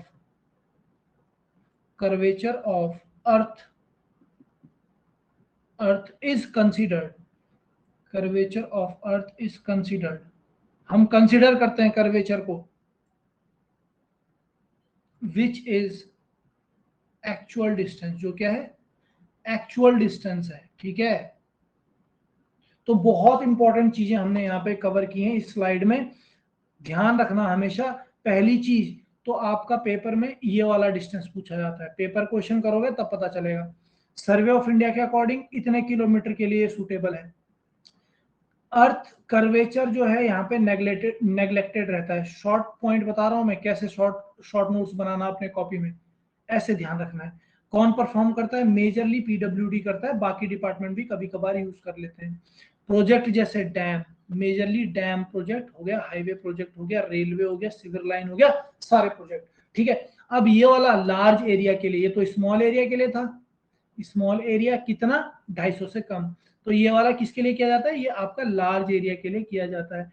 कितना भाई, आपका 250 किलोमीटर स्क्वायर से ज्यादा। अब दूसरा चीज क्या है कि कर्वेचर ऑफ अर्थ हम कंसीडर करते हैं इसमें, पिछले वाले में नेग्लेक्ट था और इसमें क्या है, कंसीडर हम करते हैं, ठीक है। चलिए आगे बढ़ते हैं। ओके, अब बढ़ते हैं जरा थोड़ा और आगे कि ये जियोडेटिक सर्वे कौन करता है सर, हमें बताओ कि जियोडेटिक सर्वे कौन करता है। तो जियोडेटिक सर्वे आपका करता है सर्वे ऑफ इंडिया, सिर्फ सर्वे ऑफ इंडिया करता है और कोई नहीं करता, ये हमेशा ध्यान रखना। जितने भी प्रोजेक्ट आपके छोटे छोटे होते हैं वो सिर्फ क्या बोलते हैं, प्लेन सर्वे के अकॉर्डिंग होते हैं। और जो आपके क्या बोलते हैं, मैप बनते हैं, जैसे कंट्री का मैप है, तो वो कौन बनाता है, सर्वे ऑफ इंडिया, क्या करके, जियोडेटिक सर्वे करके बनाता है, ठीक है। तो यहां पे जरा मैं लिख देता हूं, this survey is performed by survey of India, ये आपको ध्यान रखना है। तो इसको मैं लिख देता हूं, this performed by survey of India. कौन परफॉर्म करता है, सर्वे ऑफ इंडिया, किसके लिए, फॉर डिफाइनिंग, क्या डिफाइन करता है, थोड़ी देर पहले हमने देखा था, control points, for defining control points and benchmark, ये दोनों चीजें हमने थोड़ी देर पहले देखी थी भाई। मार्क ऑन अर्थ सरफेस, ठीक है, गॉट इट, ओके। नेक्स्ट, अब नेक्स्ट है भाई, किसके लिए यूज करते हैं, मैप बनाने के लिए यूज करते हैं, कंट्री का मैप, स्टेट का map. This survey is mainly used to construct map, to construct maps. ठीक है, तो ये दोनों चीजें भाई हमने देख ली है कि क्या होता है आपका जियोडेटिक सर्वे, क्या होता है आपका प्लेन सर्वे। ठीक है, ये हमने पॉइंट देख लिया है। ओके, अब एक और चीज देखना है जो बहुत इंपॉर्टेंट है और क्वेश्चन यहां से बहुत बार पूछा जाएगा, बहुत ही इंपॉर्टेंट चीज है, समझना इस बात को। अब देखो जरा यहां पे आते हैं, पहले इसको मैं यहां से बताता हूं। अगर मैं मान लो एक चीज तुमने देखी होगी, प्लम बॉब। प्लम बॉब देखा होगा तुमने, किसी ने नहीं देखा होगा तो अभी जब मैं बनाऊंगा तो तुम्हें समझ में आ जाएगा। ऐसा एक धागा रहता है और इसमें हम एक आगे से ऐसा लट्टू सा बांध के रखते हैं, इसको बोला जाता है प्लम बॉब। और ये हमेशा किधर की तरफ पॉइंट करता है, सेंटर ऑफ अर्थ की तरफ, ग्रेविटी की तरफ पॉइंट करता है हमेशा ये। ठीक है, ये आपका प्लम बॉब है। क्या है? प्लम बॉब, इसको बोलते हैं प्लम बॉब। और इससे जो लाइन आगे जाती है उसको बोलते हैं प्लम्ब लाइन। क्या बोलते हैं? Plumb line. जिस लाइन की तरफ ये जाएगा आगे उसे क्या बोला जाएगा? Plumb line. ये आपकी प्लम्ब लाइन। तो तुम्हें क्या दिख रहा है कि जब मैं प्लेन सर्वे कर रहा हूं, सीडी के बीच में कौन सा सर्वे किया था? प्लेन सर्वे। जब हम क्या कर रहे हैं, सीडी के बीच में सर्वे कर रहे हैं, तो वो दोनों लाइन एक दूसरे से इंटरसेक्ट नहीं कर रही हैं, हमेशा पैरेलल जा रही हैं। तो in plane survey plumb line never intersect each other, वो हमेशा क्या जाएंगी? पैरेलल जाएंगी एक दूसरे से। ओके, ठीक है सर, समझ गए हम ये बात। अब दूसरी बात बताओ कि जब मैंने ए पॉइंट पे प्लम बॉब रखा और फिर मैंने बी पॉइंट पे भी प्लम बॉब रखा, अब यहाँ पे कौन सा सर्वे किया था? जियोडेटिक सर्वे। और तुम अगर आगे कहीं पे देखोगे तो आगे जाके क्या होंगी? ये इंटरसेक्ट करेंगी एक दूसरे को, इंटरसेक्ट कर रही है। इसका मतलब क्या है? In geodetic survey plumb line always intersect each other. कहां पे? सेंटर ऑफ अर्थ पे। कहां पे करेंगे एक दूसरे को इंटरसेक्ट? सेंटर ऑफ अर्थ पे, सेंटर ऑफ अर्थ पे। ठीक है, तो ये प्लम लाइन दोनों क्या करने वाली है? एक दूसरे को इंटरसेक्ट करने वाली। किसके केस में? जियोडेटिक सर्वे के केस में। और आपका प्लेन सर्वे के केस में कभी भी प्लम लाइन एक दूसरे को इंटरसेक्ट नहीं करती है। ये बहुत ही इंपॉर्टेंट पॉइंट है, तो इसको अच्छे से ध्यान रखना। तो यहाँ पे लेता हूं two plumb lines at different places on earth surface will be parallel to each other, will be parallel to each other in plane survey। किसमें? प्लेन सर्वे में, इन प्लेन सर्वे। ठीक है, however they will intersect at center of earth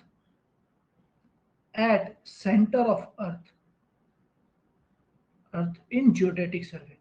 तो भाई दो बार देखो, लिखने का पर्पस यही होता है कि आपको चीजें डीपली समझ में आ जाए। तो हमने दोनों चीजें बता दी आपको कि प्लम्ब लाइन कभी भी इंटरसेक्ट नहीं करेंगी प्लेन सर्वे में, लेकिन जियोडेटिक सर्वे में इंटरसेक्ट करेंगे एक दूसरे के साथ। ओके, ये बात भी हमने देख ली है। अब और चीज देखते हैं भाई। ये तो पहला बुलेट पॉइंट हो गया आपका, जो नोट पॉइंट आपको ध्यान रखना है। अगला नोट पॉइंट क्या है? अगला नोट पॉइंट ये है कि अगर वो ए पॉइंट और वो बी पॉइंट कोई ग्राउंड के ऊपर है और ये स्ट्रेट है दोनों, और ये 12 किलोमीटर की डिस्टेंस है, समझना इस बात को। तो ये अगर मैं अर्थ सरफेस पे देखूं, अगर यहाँ पे देखो ये अर्थ सरफेस ऐसा था और मैं यहाँ पे एक लाइन ले रहा हूँ 12 किलोमीटर की, ऐसे ऐसे 12 किलोमीटर की, समझना इस बात को। ठीक है, तो ये क्या है? ये किसी कर्व लाइन का ही कॉर्ड होगा। अरे ये ऊपर कर्व लाइन थी, ये कर्व्ड लेंथ है यानी कर्वेचर है, ये आपकी कर्व्ड लेंथ है। ठीक है बच्चों, और ये आपकी कॉर्ड लेंथ है, इसको कॉर्ड लेंथ बोला जाता है। ठीक है, और अर्थ सरफेस के ऊपर है, वहीं से उठाई है मैंने। ठीक है, और जब मैंने ये उठाई तो यहां से क्या पता चलता है मुझे ये पता चलता है कि जब भी आपका 12 किलोमीटर की हॉरिजॉन्टल डिस्टेंस होगी तो उसके ऊपर 1 सेंटीमीटर एक्स्ट्रा लेंथ होगी, यानी 1 सेंटीमीटर का एक्स्ट्रा कर्वेचर होगा। 12 किलोमीटर के ऊपर 1 सेंटीमीटर का कर्वेचर होता है। तो यहाँ पे जरा मैं इस पॉइंट को लिख देता हूँ, बहुत ही ज्यादा इंपॉर्टेंट पॉइंट है, पूछा जाता है दोनों तरीके से पूछा जाता है। तो मैं अभी तो 1 centimetre curvature is considered over 12 kilometer horizontal distance। अब भाई आपके लिए क्वेश्चन है, या फिर कॉर्ड लेंथ लिख देता हूं इसको, ठीक है, कॉर्ड लेंथ। ओके भाई, अब आप लोगों के लिए क्वेश्चन है। क्वेश्चन ये है, मुझे बताओ, क्वेश्चन ये है आपके लिए कि फॉर 18 किलोमीटर हॉरिजॉन्टल लेंथ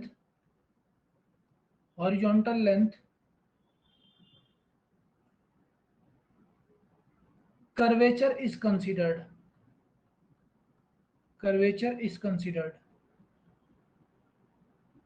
कितना कर्वेचर हम कंसीडर करते हैं? ऑप्शन ए है आपका 2 सेंटीमीटर, ऑप्शन बी है आपका 1 सेंटीमीटर, ऑप्शन सी है आपका 1.5 सेंटीमीटर, ऑप्शन डी है आपका 3 सेंटीमीटर। बताओ भाई, 12 किलोमीटर के ऊपर 1 सेंटीमीटर कंसीडर किया जाता है, तो 18 किलोमीटर के ऊपर, वाह, सौरभ ज्योति दत्ता, बिल्कुल करेक्ट, बहुत ही सही। आ गया भाई आंसर हमारे पास, ये बच्चा कुछ करेगा, शाबाश, बहुत ही सही। अब देखो सिंपल सी मैथमेटिक्स है, 12 किलोमीटर के ऊपर कितना दिखा रहा है? 1 सेंटीमीटर। अगर मैं 6 किलोमीटर के बात करूं, यानी उसका जस्ट हाफ, तो उसके ऊपर कितना होगा? 0.5 सेंटीमीटर। अरे 12 किलोमीटर के ऊपर 1 सेंटीमीटर है, तो 6 किलोमीटर के ऊपर कितना होगा? 0.5 होगा। और ये दोनों मिला के देखो कितना होता है, 12 किलोमीटर और 6 किलोमीटर 18, तो इसके ऊपर कितना होगा? 1.5 सेंटीमीटर। सिंपल है, तो आंसर विल बी दिस। ये क्वेश्चन आया हुआ है, बहुत बार पूछा भी जाता है, बहुत लोगों ने किया भी होगा, ठीक है। ओके, तो यहाँ पे हमने ये चीज कर ली, ये आपका नोट पॉइंट था, आपको ध्यान रखना है इस नोट पॉइंट को, ठीक है। ओके, अब जरा यहाँ पे मैं कुछ समझाता हूँ, फिर मैं आगे मैंने कुछ लिखा हुआ है उसको देख लेंगे, ठीक है। अब देखना, इसको बनाने की जरूरत नहीं है, वो मैं आगे ही बता दूंगा, ठीक है। यहाँ पे देखो, ये आपकी अर्थ है, और ये 3 पॉइंट हैं। अगर मैं उनको सीधा कनेक्ट कर देता हूं, ये कंट्रोल पॉइंट है CP1, CP2, CP3, तो अल्फा, बीटा, गामा। अब मुझे बताओ, ट्राइंगल के इंटरनल एंगल का सम कितना होता है? जो ट्राइंगल होता है आपका, उसके अंदर के एंगल का सम कितना होता है? The sum of internal angle of triangle कितना होता है सम? कोई बताएगा मुझे? प्लेन ट्राइंगल है ये, कोई बताएगा मुझे? बच्चों कोई बताएगा मुझे कितना होता है इंटरनल एंगल? 180 डिग्री। बहुत बढ़िया, शाबाश, बहुत बढ़िया। तो जो आपका प्लेन ट्राइंगल है, प्लेन ट्राइंगल कौन सा है? प्लेन ट्राइंगल ये है, प्लेन सर्वे जैसा है, क्योंकि हमने सीधा सीधा किया है, तो इसलिए प्लेन ट्राइंगल है ये। कितना होगा? 180 डिग्री, ठीक है। अब अगर मैं इन्हीं लाइन को along the curvature of earth join कर लूं, ऐसे, along the curvature of earth join कर लूं ऐसे, तो ये क्या बनाएगा? इस ट्राइंगल को बोलते हैं स्फेरिकल ट्राइंगल। क्या बोलते हैं? Spherical triangle. और इसमें जो alpha, beta, gamma, dash dash dash लिख देता हूं, ये कितना होगा?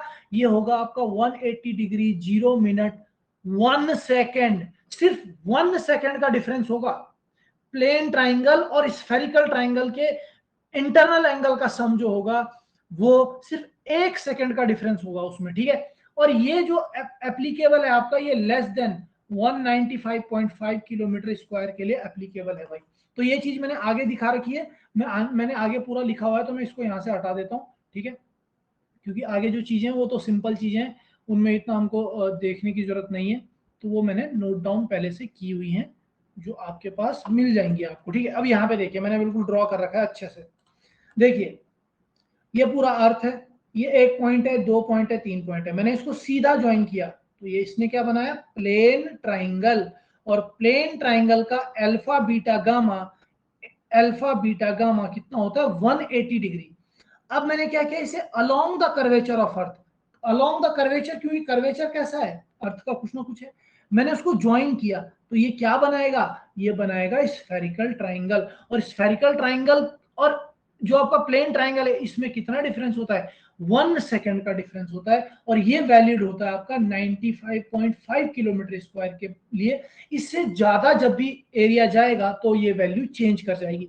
तो ये पूछा जा सकता है आपसे कि spherical triangle, in difference between spherical triangle and क्या बोलते हैं plane triangle, the internal angle difference between spherical triangle and plane triangle. Option दिया होगा 1 सेकंड, 2 सेकंड, 3 सेकंड, 4 सेकंड, और ऊपर एरिया भी डिफाइन होगा। उससे ज्यादा एरिया के लिए हम वो फिर चेंज करना पड़ता है और निकालना पड़ता है। आपको सिर्फ इतना पूछा जाएगा इससे कम के लिए कितना डिफरेंस होता है, 1 सेकंड का डिफरेंस होता है, जो मैंने यहाँ पे दिखा रखा है आपको 1 सेकंड। ठीक है, ये 1 सेकंड है, ये ध्यान रखना, ये कहीं तुम वो ना समझ लो इसको मैं कैसे लिखूं, इसको किसी से लिखना तो पड़ेगा, इससे लिख देता हूँ।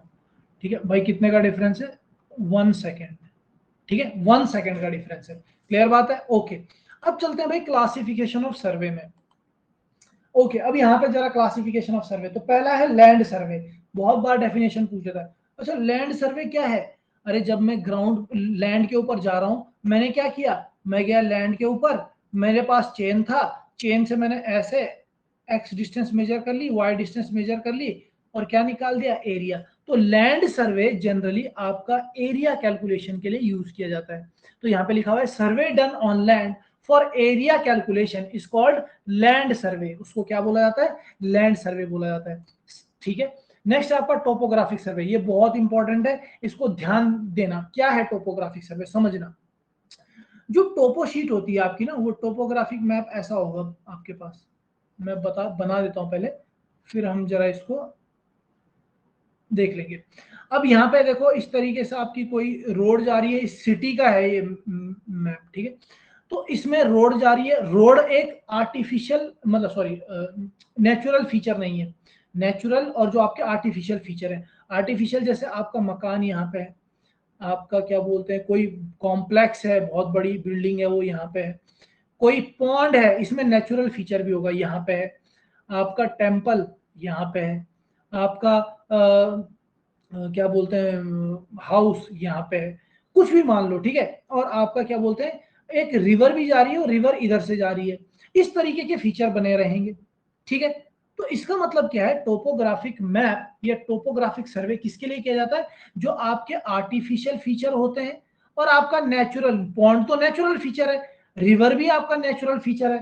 तो किसी मैप के ऊपर अगर आर्टिफिशियल फीचर भी है, नेचुरल फीचर भी है, वो मैप कहलाता है टोपोग्राफिक मैप। और जो हम सर्वे करते हैं इसके लिए, वो होता है टोपोग्राफिक सर्वे। इसके अलावा इसमें एक और चीज होगी, ऐसे कंटूर बने रहेंगे।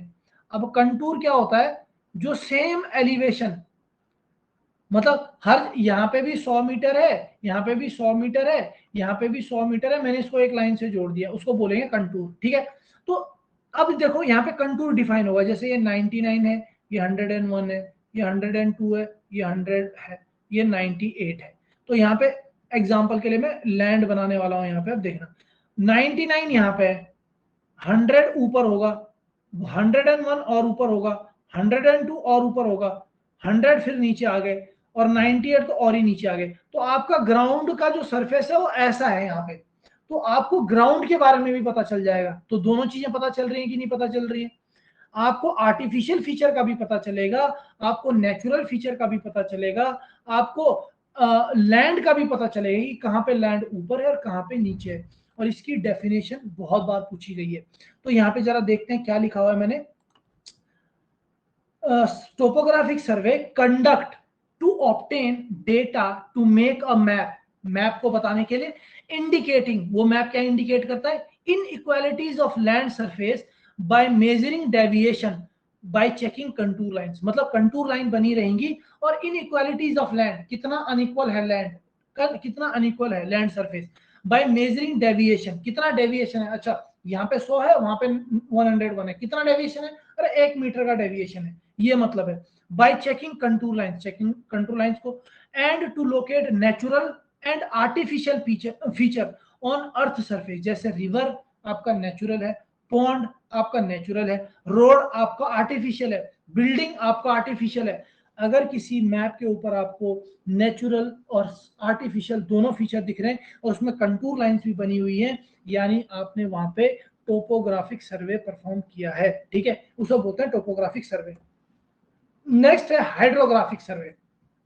हाइड्रो मतलब होता है पानी, ठीक है, तो जितना भी आप सर्वे पानी के ऊपर करोगे, वाटर बॉडीज के ऊपर करोगे, जैसे वाटर बॉडीज लाइक स्ट्रीम्स, झरना, रिवर, नदी, लेक, तालाब, सी, समुद्र, ठीक है, यानी survey of water bodies like stream, river, lake, sea et cetera, जो भी हम सर्वे इसके ऊपर करेंगे उसे बोलते हैं हाइड्रोग्राफिक सर्वे। पर करते क्यों है सर इस सर्वे को? यहां तो टोपोग्राफिक सर्वे तो मैंने क्या जानने के लिए किया, उस सिटी की पर्टिकुलर चीज जानने के लिए कि अच्छा यहाँ पे रोड जा रही है, यहाँ पे मकान है, ओके, यहाँ पे इतना लेवल है ग्राउंड का, सब चीज पता चल रही है वहां पे। लैंड सर्वे मैंने एरिया कैलकुलेशन के लिए किया। इसको क्यों करते हैं? तो अगर आपने इन्वायरमेंट पढ़ा होगा तो इन्वायरमेंट में आपने पहले देखा होगा, हम पढ़ते हैं पॉपुलेशन फोरकास्टिंग, पढ़ा होगा आपने, पर बंदे की कैपिटा डिमांड कितनी है, डोमेस्टिक की बात कर रहा हूं, 135 लीटर पर कैपिटा, मतलब एक बंदे को एक दिन में कितनी जरूरत है, 135 लीटर की, 135 लीटर की, जिसमें आपका डोमेस्टिक में जो खाना बनाना, नहाना, आपका जो भी आप वॉशरूम यूज करते हो, कपड़े धोना, ये सब आ जाता है। तो पर पर्सन की डिमांड कितनी है, 135 LPCD litre per capita per day. तो अब देखो उस पर्टिकुलर सिटी में कितना लोग रहते हैं, उसमें रहते हैं 1000 लोग, 1000 लोग रहते हैं सर, तो मल्टीप्लाई कर दो, कितना हो जाएगा, 1000 मल्टीप्लाई बाय 135 कितना हो गया, 1,35,000 लीटर, यानी मुझे वहां के लिए 1,35,000 लीटर चाहिए हर दिन, हर दिन इतना पानी चाहिए। अब मुझे कितने सालों के लिए पानी चाहिए, मुझे सर ये कम से कम 30 सालों के लिए चाहिए, तो उसको मल्टीप्लाई कर दो, फिर आप देखोगे अच्छा इतना वॉल्यूम आ रहा है, इतना वॉल्यूम कहां पे होगा, तो हम क्या करेंगे, ये सर्वे इसीलिए किया जाता है टू चेक कि यहाँ पे कितना वॉल्यूम ऑफ वाटर प्रेजेंट है। और वो कैसे पता चलेगा, देखो, अरे सिंपल सी बात है, सिंपल सी बात है, कैसे पता चलेगा, मानो ये लेक है तुम्हारा, ये लेक है तुम्हारा, इस लेक में तुम्हें लेवल तो पता है ना, कंटूर से पता चल जाएगा, यहां से लोएस्ट कंटूर कितना है, हाईएस्ट कंटूर कितना है, हमको पता चल जाएगी। अच्छा इसकी डेप्थ लेक की 50 मीटर है, इसका सरफेस एरिया कितना है, ऊपर से सरफेस एरिया कितना है पता है सर हमको, surface area pi R square से निकाल देंगे। तो हर यूनिट पे अलग अलग तरीके से मेजर करके यहाँ पे क्या निकाल देंगे, वॉल्यूम निकाल देंगे, और मुझे पता चल जाएगा अच्छा इतना पानी प्रेजेंट है यहाँ पे। तो मैं देखता हूँ कि इस सिटी में 1000 लोग रहते हैं, इनकी रिक्वायरमेंट इतनी है, तो क्या मैं इसको पूरा कर सकता हूँ, इसीलिए ये सर्वे किया जाता है, ठीक है, हाइड्रोग्राफिक सर्वे। रिवर के अंदर और आपका वाटर बॉडीज के अंदर, अंडरग्राउंड वाटर के अंदर भी, अंडरग्राउंड में भी करते हैं, ठीक है। और सी में किस लिए करूंगा, सी के पानी को तो पीते नहीं है, पर सी के पानी में हम क्या करते हैं, इधर उधर जाते हैं, कैसे भैया, इंडिया का रिवर, इंडिया का मैप है नीचे से, अब यहाँ पे क्या है, किधर है श्रीलंका, पता नहीं, इधर है शायद, अरे किधर है श्रीलंका, इधर कहीं पे है, तो यहाँ से इधर जाने में नेविगेशन पॉसिबिलिटीज, नेविगेशन मतलब जाना, तो कैसे जाते हैं, अच्छा ये मेरे पास कंपास है, कंपास में यहाँ पे नॉर्थ है, यहाँ पे साउथ है, यहाँ पे ईस्ट है, यहाँ पे वेस्ट है, तो बोलेंगे जब आप चेन्नई वाली जगह से जाओगे तो नॉर्थ से 30 डिग्री ईस्ट जाना है आपने, तो कितने किलोमीटर तक जाना है, इतने किलोमीटर तक जाना है, फिर आपने थोड़ा सा मुड़ जाना है, नॉर्थ से 45 डिग्री वेस्ट की तरफ जाना है, तो पहले इस डायरेक्शन में चलना है, पता नहीं कितना चल लिए, फिर इससे हमको नॉर्थ वेस्ट डायरेक्शन में 45 डिग्री पे जाना है, पता नहीं कितना चल लिए, और फिर हम क्या पहुंच जाएंगे, श्रीलंका पहुंच जाएंगे। तो नेविगेशन पॉसिबिलिटीज के लिए हम क्या करते हैं, ये वाला सर्वे करते हैं, ठीक है, ये चेक करने के लिए कि मैंने अगर श्रीलंका से वहां जाना है तो कैसे कैसे जाऊंगा, ठीक है, कितने कितने एंगल पे जाऊंगा, तो ये हो गया आपका हाइड्रोग्राफिक सर्वे भाई। अब अगला आता है आपका अंडरग्राउंड सर्वे।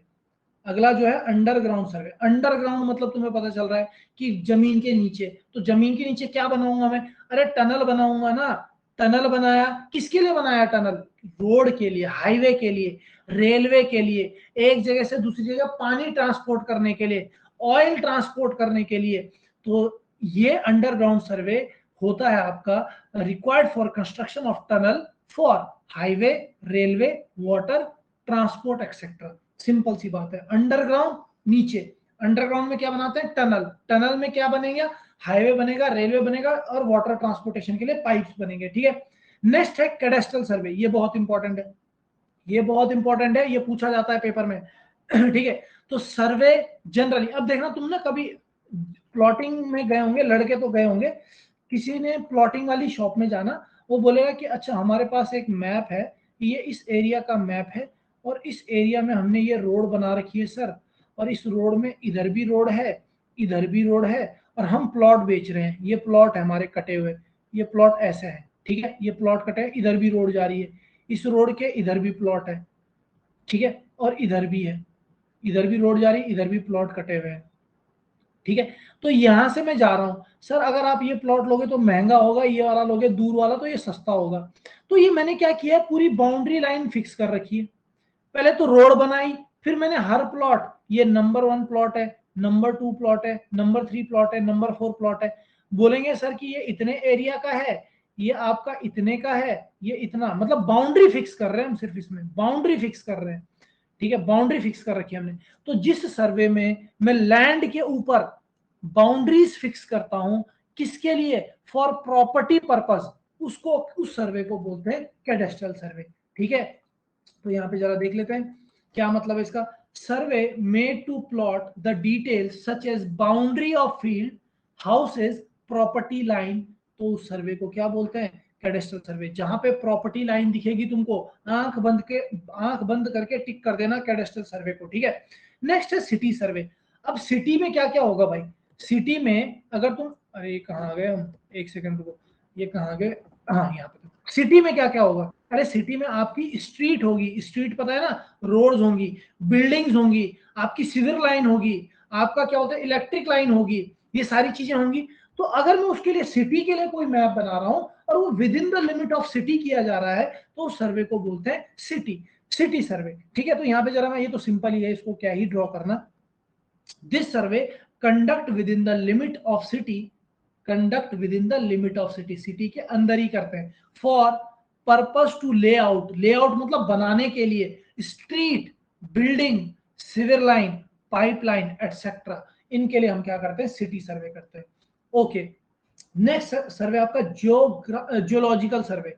अब इसको समझना भाई थोड़ा सा, सपोज जियोलॉजिकल सर्वे हम क्या करते हैं, जियोलॉजी मतलब हमारी जियोलॉजी कैसी है, हमारा अर्थ सरफेस कैसा है, ठीक है। तो जियोलॉजी के नीचे क्या पढ़ते हैं हम, रॉक के बारे में पढ़ते हैं, बीएमसी होगा तुम्हारा, बीएमसी भी शायद मैं ही कराऊंगा, ठीक है, वहां पे हम पढ़ेंगे आपकी सेडिमेंट्री रॉक क्या होती है, इग्नियस रॉक क्या होती है, आपकी मेटामॉर्फिक रॉक क्या होती है।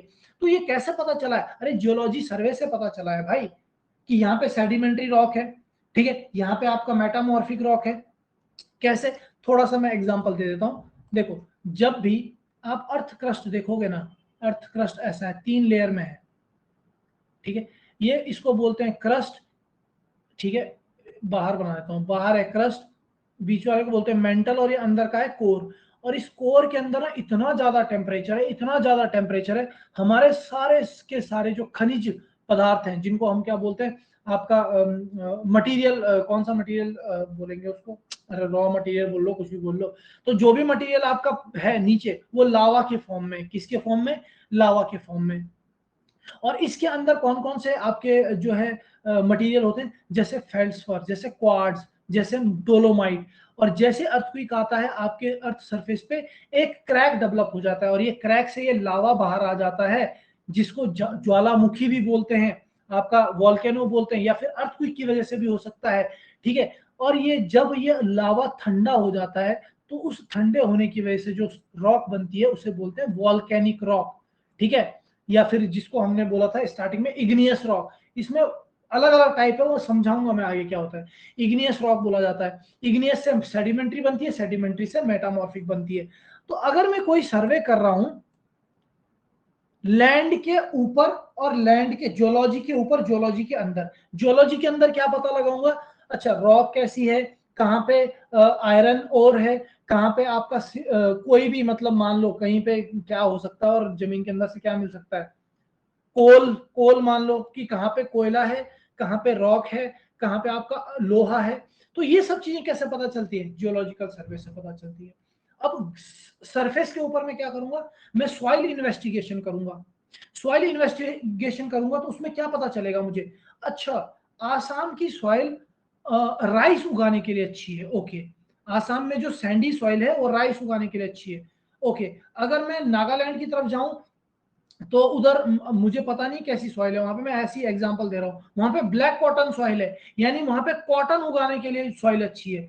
तो यानी क्या पता चल गया मुझे, सरफेस के ऊपर की नॉलेज और सरफेस के नीचे की नॉलेज मिल गई। कैसे, जियोलॉजिकल सर्वे से, कि आपका सरफेस के अंदर कौन कौन सी रॉक है, कौन कौन से मिनरल्स हैं, ठीक है, कौन कौन मिनरल को खनिज पदार्थ बोलते हैं भाई, ठीक है, मिनरल्स हैं, और कौन कौन सी फॉल्ट हैं, फोल्ड्स हैं, ये सब चीजें पता चलती है हमको आपका जो हम जियोलॉजी के नीचे सर्वे करते हैं, जियोलॉजी के ऊपर सॉइल की इन्वेस्टिगेशन करते हैं, और वहां पे क्या पता चलेगा, अच्छा अब तुम ब्लैक कॉटन सॉइल है वहां पे अनाज उगाओगे तो कहां से उगेगा, तो इसलिए सर्वे किया जा सकता है, किया जाता है कि ब्लैक कॉटन सॉइल है तो वहां पे सिर्फ सॉइल वो कॉटन ही उगाओ।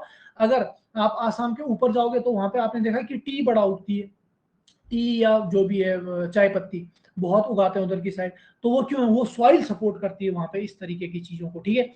अब कई लोगों ने, अब पता कैसे चला, अब जो पूर्वज होते हैं उन्होंने पहले अनाज उगा के देखा नहीं उगा, फिर गेहूं उगा के देखा नहीं उगा, फिर उन्होंने चाय उगाई, चाय उग गई, तो उन्होंने बोला अब चाय की पत्ती, चाय ही अच्छी होती है इस सॉइल में। फिर साइंटिस्ट गए, चेक किया ये सॉइल की प्रॉपर्टीज क्या है, फिर उन्होंने बताया अच्छा ऐसी सॉइल चाय के लिए अच्छी है, तो ये चीजें होती है, ठीक है। तो यहाँ पे जरा हम पढ़ेंगे इसको, These survey gives information about surface and subsurface, समझ रहे हो, सरफेस मतलब ऊपर, सब सरफेस मतलब नीचे, ऑफ डिफरेंट रिजर्व, लाइक बहुत सारे रिजर्व बताने के लिए, mineral, rock, properties of soil etcetera. तो सरफेस के ऊपर प्रॉपर्टी ऑफ सॉइल बताएगा, नीचे क्या बताएगा, आपके मिनरल्स बताएगा। Also determine type of soil, अब कहाँ पे कौन सी टाइप की सॉइल है वो भी पता चल जाएगा। सॉइल ट्रीटमेंट, अगर सॉइल को ट्रीटमेंट की जरूरत है वो भी हम बता सकते हैं। अब आता है एस्ट्रोनॉमिकल सर्वे। जियोलॉजिकल सर्वे बहुत बार पूछा गया है, मैंने इसलिए स्टार मार्क किया हुआ है। एस्ट्रोनॉमिकल सर्वे, अब समझना, एस्ट्रोनॉमिकल सर्वे हमेशा आपका हैवी बॉडीज के लिए किया जाता है। आपको पता है, देखो अब हम जनरली क्या करते हैं, ये अपना वो बनाते हैं, क्या बोलते हैं, सोलर सिस्टम, ये सन है, यहाँ पे अर्थ है, मान लो ये अर्थ है, इसके बाहर आपका मून, और ये ऑर्बिट में घूम रहे हैं आपका, ठीक। अब तुम्हें पता है कि भाई मून से अर्थ की डिस्टेंस कितनी है, कैसे पता चला, एस्ट्रोनॉमिकल सर्वे से। कैसे पता चला, एस्ट्रोनॉमिकल सर्वे से। एस्ट्रोनॉमिकल सर्वे हुआ और अर्थ और मून के बीच की डिस्टेंस हमने मेजर की, ठीक है। सेम यहां से यहां तक की हमें सन से अर्थ की डिस्टेंस भी पता है, मार्स से अर्थ की डिस्टेंस भी पता है, सब चीजें पता है। कैसे पता है भाई, ठीक है, ये हमको एस्ट्रोनॉमिकल सर्वे से पता है। और हमको पोजीशन भी पता है कि अच्छा अभी एक स्टार यहाँ पे है इस पोजीशन पे, कैसे, एस्ट्रोनॉमिकल सर्वे से। तो हमें किसी भी हैवी प्लैनेट या सैटेलाइट या फिर स्टार या फिर कोई भी सैटेलाइट, मतलब जैसे हमारा सैटेलाइट मून है, उपग्रह जिसे बोलते हैं, ठीक है, वो मून है, तो वहां तक की डिस्टेंस पता है, उसकी पोजीशन भी पता है कि उसकी पोजीशन ये है, अभी कुछ टाइम बाद उसकी पोजीशन ये हो जाएगी। कैसे पता चला, ये एस्ट्रोनॉमिकल सर्वे से पता चला, ठीक है। तो ये होता है आपका एस्ट्रोनॉमिकल सर्वे। क्लियर बात है। तो एस्ट्रोनॉमिकल सर्वे किस लिए परफॉर्म करते हैं, यहाँ पे मैं बता देता हूँ, कहाँ गई है, एक सेकंड रुको, हाँ ये लिखा हुआ है, survey done on heavy bodies like sun, star, planet et cetera to their, to know आना चाहिए ना, to know their position, to know, ठीक है, क्या लिख दिया मैंने, वेट अ सेकंड यार, हाँ ये रुक जाओ, to know their position and distance between them. तो जो भी सर्वे आपका हैवी बॉडीज के लिए होता है, हैवी बॉडीज जैसे सन, स्टार, मून, प्लैनेट, सैटेलाइट, सारी चीजों के लिए वो होता है एस्ट्रोनॉमिकल सर्वे। उनकी पोजीशन जानने के लिए भी, उनके बीच में डिस्टेंस जानने के लिए भी आपका एस्ट्रोनॉमिकल सर्वे परफॉर्म किया जाता है। नेक्स्ट आता है रूट सर्वे। रूट मतलब रास्ता।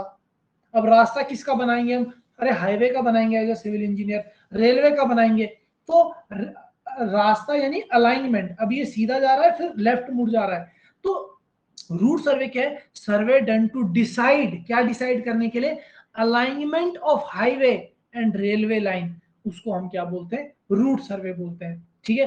किसी भी रोड की और रेलवे का रास्ता बताने के लिए, उसकी अलाइनमेंट, उसकी डायरेक्शन डिसाइड करने के लिए हम रूट सर्वे करते हैं। नेक्स्ट आता है एरियल सर्वे। एरियल सर्वे क्या है? अब फोटोग्रामेट्री एक चीज है जहां पे हम क्या करते हैं, देखो अगर मैं ये सारा सर्वे करूंगा तो मेरे को महीनों लग जाते हैं, पर मेरे को एक सर्वे करना है जो मुझे 3 दिन में करना है, और पूरा नॉर्थ ईस्ट को सर्वे करना है मैंने। तो क्या करूंगा, एक हाई रिजोल्यूशन वाला कैमरा लूंगा। हाई रिजोल्यूशन, अभी ऐसे ऐसे कैमराज हैं जो हमें, तुम्हें एक नया नासा ने लॉन्च किया कुछ टाइम पहले, गैलोनास पता नहीं क्या करके नाम भूल गया मैं उसका, वो इतना रिजोल्यूशन वाला है, हमें अपने सोलर सिस्टम की पिक्स मिल रही हैं अभी, इतना रिजोल्यूशन वाला है। ठीक है, तो हम कितना भी दूर, कई हजारों किलोमीटर दूर की जो पिक्चर है वो कैप्चर कर सकते हैं। तो ऐसे हाई रेजोल्यूशन का कैमरा यूज किया जाता है, उसे मैं हेलीकॉप्टर के आगे फिट कर दूंगा। हेलीकॉप्टर के आगे फिट कर दिया, ठीक है, ये तुम्हारा नॉर्थ ईस्ट का एरिया है। ठीक है, अब यहाँ पे हेलीकॉप्टर रखा, ये अब मछली जैसा लगेगा तुम्हें पर हेलीकॉप्टर ही है ये। ठीक है, यहाँ पे मैंने कैमरा रख दिया। अब कैमरा क्या करेगा, ऐसे दौड़ाएंगे इसको इधर भी और इधर भी, फिर इधर भी, हर जगह पे दौड़ाएंगे। ठीक है, तो ये क्या करेगा, ये फोटोज कैप्चर करेगा, ऐसे फोटोज कैप्चर करता जाएगा। और इस फोटोज को कैप्चर करने के बाद हम क्या कर देंगे, इन सारी पिक्चर को मर्ज कर देंगे। और मर्ज करने से उस कैमरा की मुझे फोकल डिस्टेंस पता होती है, जिसकी हेल्प से मैं ग्राउंड पे कितनी डिस्टेंस है वो निकाल लेता हूँ। ठीक है, तो अगर मेरे को बहुत जल्दी कोई सर्वे करना है तो वो किससे किया जाएगा, एरियल सर्वे से। एरियल सर्वे में क्या करते हैं, photographs taken by camera fitted to aeroplane is termed as photogrammetry. तो मैंने क्या बोला, अगर फोटोग्राफ्स टेकन बाय कैमरा, अगर कैमरा आपने एरोप्लेन के ऊपर फिट किया है और उससे हमने फोटोग्राफ्स लिए, उसे बोलते हैं फोटोग्रामेट्री। और इस सर्वे को हम क्या करते हैं, कम टाइम हो रहता है तब करते हैं, और सर्वे ऑफ जो area to be surveyed is more. तो this survey is done when time is less and area to be surveyed is more. तो हम कौन सा सर्वे करेंगे, आपका ये वाला सर्वे करेंगे। ठीक है, एरियल सर्वे भी हमारा हो गया। ठीक है भाई, ओके। तो यहाँ पे जितना मैंने सर्वे बताया सबको क्लियर है भाई, इतने सर्वे जल्दी से बताओ, कोई भी डाउट है किसी भी सर्वे में मुझे पूछ सकता है। अब मिलिट्री सर्वे भी होता है, पर मिलिट्री सर्वे पढ़ने की जरूरत नहीं है, ना पूछा जाएगा। मिलिट्री सर्वे आपकी स्ट्रेटेजिक पर्पस के लिए किया जाता है, मतलब तुम्हें पता भी नहीं होगा, मिलिट्री के पास वो मैप होते हैं, मिलिट्री के जो कैंप की चीजें होती है वो कभी भी मैप के ऊपर शो नहीं होती। क्यों? क्योंकि अगर कोई कंट्री अटैक करेगी तो सबसे पहले क्या करेगी, मिलिट्री कैंप के जहां पे वाटर रखा हुआ है, उनका फूड रखा हुआ है, उस पे बॉम्ब गिरा देगी ताकि उनको खाने को ही ना मिले। खाने को नहीं मिलेगा तो फिर वो लड़ाई कैसे करेंगे, सिंपल सी बात है। ठीक है ना, तो वो स्ट्रेटेजिकल पर्पस के लिए किया जाता है। तुम्हें पता भी नहीं होगा कि नॉर्थ ईस्ट में जो आपका आर्मी है और अगर आसाम में कोई आर्मी है, उनको शिफ्ट करना है, तो एक ऐसा स्ट्रेटेजिक रोड होगा जिसके बारे में तुमको भी पता नहीं होगा, और वो कभी मैप के ऊपर दिखाई नहीं जाता। उस रोड से ही वो लोग जाते हैं, बहुत रेयरली होगा कि वो मेन रूट को फॉलो करें। ठीक है, तो वो पढ़ने की जरूरत नहीं, क्योंकि वो पेपर में कभी पूछा नहीं जाता। तो बताओ भाई, यहां तक क्लियर है सबको? यहां तक क्लियर है बच्चों सबको? अगर क्लियर है तो यस यस टाइप कर दो, कोई डाउट है तो वो आप मुझसे पूछ सकते हो। बताइए बच्चों, सबको क्लियर है भाई?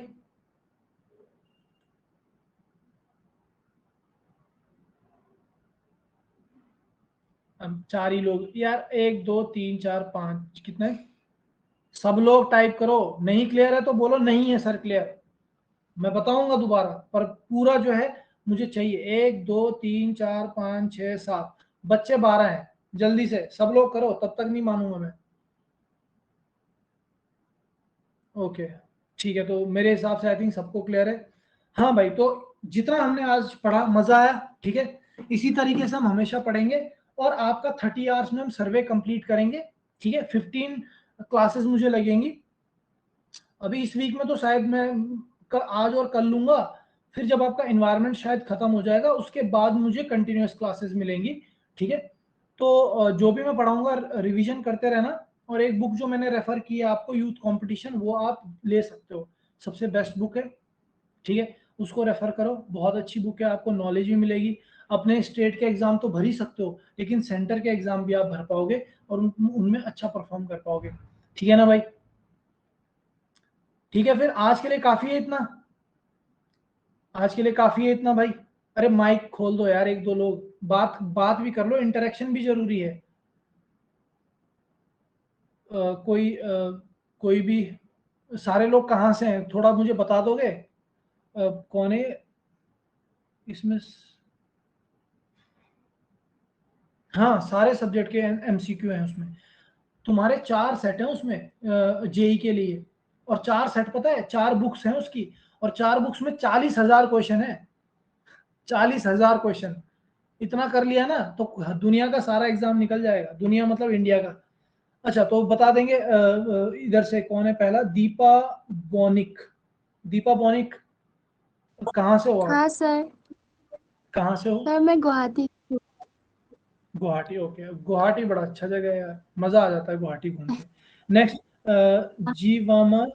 जीवामा, ये क्या है? डाइम, यार नाम बड़ा खतरनाक है, जीवामा। ज्यूमा है, ज्यूमा।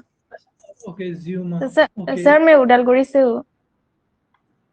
ये कहाँ पे? सिलीगुड़ी तो मैंने सुना है, चलो कोई नहीं, होगी कोई प्लेस। ओके, ये क्या ओके है? सर। निमिखा। निमिखा बोरा। हाँ सर, मैं गुवाहाटी से हूँ। गुवाहाटी, ओके। पृथिव। पृथ्वी है ना ये? Yes sir. कहाँ से हो आप? सर मैं भी गुवाहाटी से हूँ सर। सारे गुवाहाटी से हैं क्या? ओके। नेक्स्ट, रोफी। रफीक सुल्तान, खतरनाक नाम है यार, क्या है ये नाम? सर बरपेटा से हूँ मैं, रफीकुल सुल्तान अहमद। अच्छा, किस पर्टिकुलर डिस्ट्रिक्ट में आता है? सर डिस्ट्रिक्ट बरपेटा है, टाउन का नाम अच्छा, हावली है। ओके। गुवाहाटी और से सर वो, अराउंड 120 किलोमीटर है। ओके, नहीं पर किस में आता है? आसाम के अंदर ही है या फिर आसाम नागालैंड, में ही है सर, मणिपुर? आसाम में है, अच्छा, आसाम। ओके। ओके, सौरभ ज्योति दत्ता। मैं गोलाघाट से हूँ। गोराघाट। हाँ सर, गोलाघाट। अच्छा, गोलाघाट, ओके। कहाँ पे है ये? ये सर जोरहाट के पास में है। मतलब किस उसमें पड़ता है, गुवाहाटी से स्टेट में? 300 किलोमीटर। गुवाहाटी से 300 अच्छा, किलोमीटर। ओके, 300 किलोमीटर है। ओके, तो डिप्लोमा किया है या फिर बीटेक किया है? क्या है? यू हैव डन डिप्लोमा और graduation? B Tech sir, B Tech sir. Okay, B Tech, okay. Okay, Suni Sonowal. सुनी सोनोवाल, कहाँ से हो आप? सर इनकी मैं आवाज तो, डिब्रूगढ़ से हूँ। कहाँ से? क्या बोला? डिब्रूगढ़। आई थिंक आपके ना नेटवर्क में थोड़ा प्रॉब्लम है, कोई नहीं, हम नेक्स्ट टाइम बात कर लेंगे। ओके, नेक्स्ट है औचित। ये बड़ा खतरनाक नाम है यार, ये क्या है? अचत्य। ACHYUT। सर अच्युत चेटिया है। अचत्य ना, वही क्या? कहाँ से हो आप? सर मैं शिवसागर से हूँ। ये कहाँ पे है? सर गुवाहाटी से 370 किलोमीटर है। Okay, okay, okay.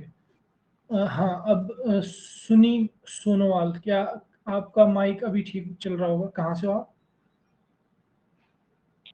सर मैं डिब्रूगढ़ से हूँ। ओके, डिब्रूगढ़, ओके, ये तो नाम सुना हुआ है मैंने। डिब्रूगढ़ पड़ता कहाँ है भाई ये? Okay, Olivia. ये तो बड़ा खतरनाक नाम है, बड़ा फैंसी नाम रखा हुआ है भाई, ओलिविया। कहाँ से हो आप?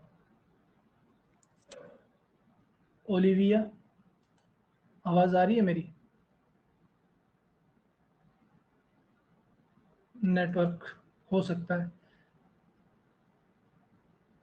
ये लिखा हुआ है Udalguri sir, okay. Okay, okay, got it. Dibrugarh, हाँ सोनी, समझ में आ गया मुझे, डिब्रूगढ़ से हो आप, ठीक है। नेक्स्ट कौन है? रिजू मोनी देवी। रिजू मोनी देवी, ओके। सर गुवाहाटी से। अच्छा, ओके, आप भी गुवाहाटी से हो? सभी गुवाहाटी से हैं क्या यहाँ पे? लास्ट है अख्तर जी हैं कोई? शर्मीना अख्तर। शर्मीना अख्तर, कहाँ से हो आप? अ, ये क्या है? Dhubri, okay Dhubri, okay got it. Okay, तो most of the student I think Guwahati से हैं, तो अच्छी बात है, गुवाहाटी यानी आसाम के अंदर ही हैं सारे। ओके गॉट इट, ठीक है। तो अच्छा रहा भाई इंटरेक्शन आज का, ठीक है। कल मिलते हैं आपको सेम टाइम सेम प्लेस। जो नोट्स रहेगा मैं सर को भेज दूंगा, वो अपलोड कर देंगे, वहां से आप देख सकते हो, ठीक है। स्क्रीनशॉट जो भी लेना होगा, जो भी आप करोगे वो कर देना, ठीक है। और अगर कोई भी क्वेरी रहती है तो सर के पास मेरा नंबर है, कोई भी डाउट होगा, मैं एक व्हाट्सएप ग्रुप, वो बोल रहे थे कि ज्वाइन करेंगे मुझे, ठीक है, तो ज्वाइन करवाएंगे, तो जो भी आपका डाउट रहेगा आप उस ग्रुप में क्वेश्चन डाल देना, मैं उसका आंसर कर दूंगा, ठीक है। जो मेरे सब्जेक्ट है उनके भी कर दूंगा, कोई और भी डाउट रहेगा पूछ सकते हो, कोई ऐसी बड़ी बात नहीं है, ठीक है, मैं डाउट क्लियर कर दूंगा, ठीक है। पर लेकिन सबसे इम्पोर्टेंट है, अगर आपने अपना टाइम और ये सब इन्वेस्ट कर रहे हो, और I think most of the तुम में से जो है जॉब भी करते हैं, मुझे बता रहा था कोई, तो बहुत ही अच्छी बात है कि आप ये सब कर रहे हो। अगर टाइम लगा रहे हो किसी चीज में तो उससे रिजल्ट आना चाहिए, ठीक है, बहुत इंपॉर्टेंट चीज है ये। अगर टाइम लगा रहे हो तो रिजल्ट आना चाहिए, तो रिजल्ट तभी आएगा जब आप 100% कंसंट्रेशन के साथ पढ़ोगे और कंसिस्टेंसी मेंटेन करोगे। सबसे इंपॉर्टेंट कंसिस्टेंसी है, ये मेंटेन करोगे हो जाएगा, ठीक है। तो सी यू टुमारो। अब मुझे ये बता दो कोई कि यहाँ से लीव कैसे करूं मैं, मुझे ये पता नहीं है। अच्छा, ये एग्जिट जो लिखा हुआ है मैंने ऊपर, इससे क्लिक कर दूं, ठीक है। ये एग्जिट से क्लियर क्लास एंड हो जाएगी, कोई बताना, मुझे आइडिया नहीं है, फर्स्ट क्लास है तो। ये भी हो सकता है, नीचे जो माइक के साथ जो एक क्रॉस है वो। अच्छा, यहाँ से ओके, ये सीधा क्लिक कर दूं इसको, लेक्चर होना चाहिए रिकॉर्डेड। कौन सा दबाऊं, ऊपर वाला या नीचे वाला, कोई सा भी दबा दूं? चलो ठीक है भाई, बाय, गुड नाइट, हैव, ये तो बोल नहीं सकता, हैव अ नाइस नाइट, ठीक है, चलो बाय। ओके, ये तो यहाँ से थोड़े होगा, ये तो सिर्फ जो मैंने भेज अपलोड किया था, क्या बोलते हैं वो, स्क्रीन शेयर की थी, वो हुआ। चलो यहाँ से सर एग्जिट से होगा। एग्जिट से तो लीव क्लास लिखूं या and class for all? And class for all ना।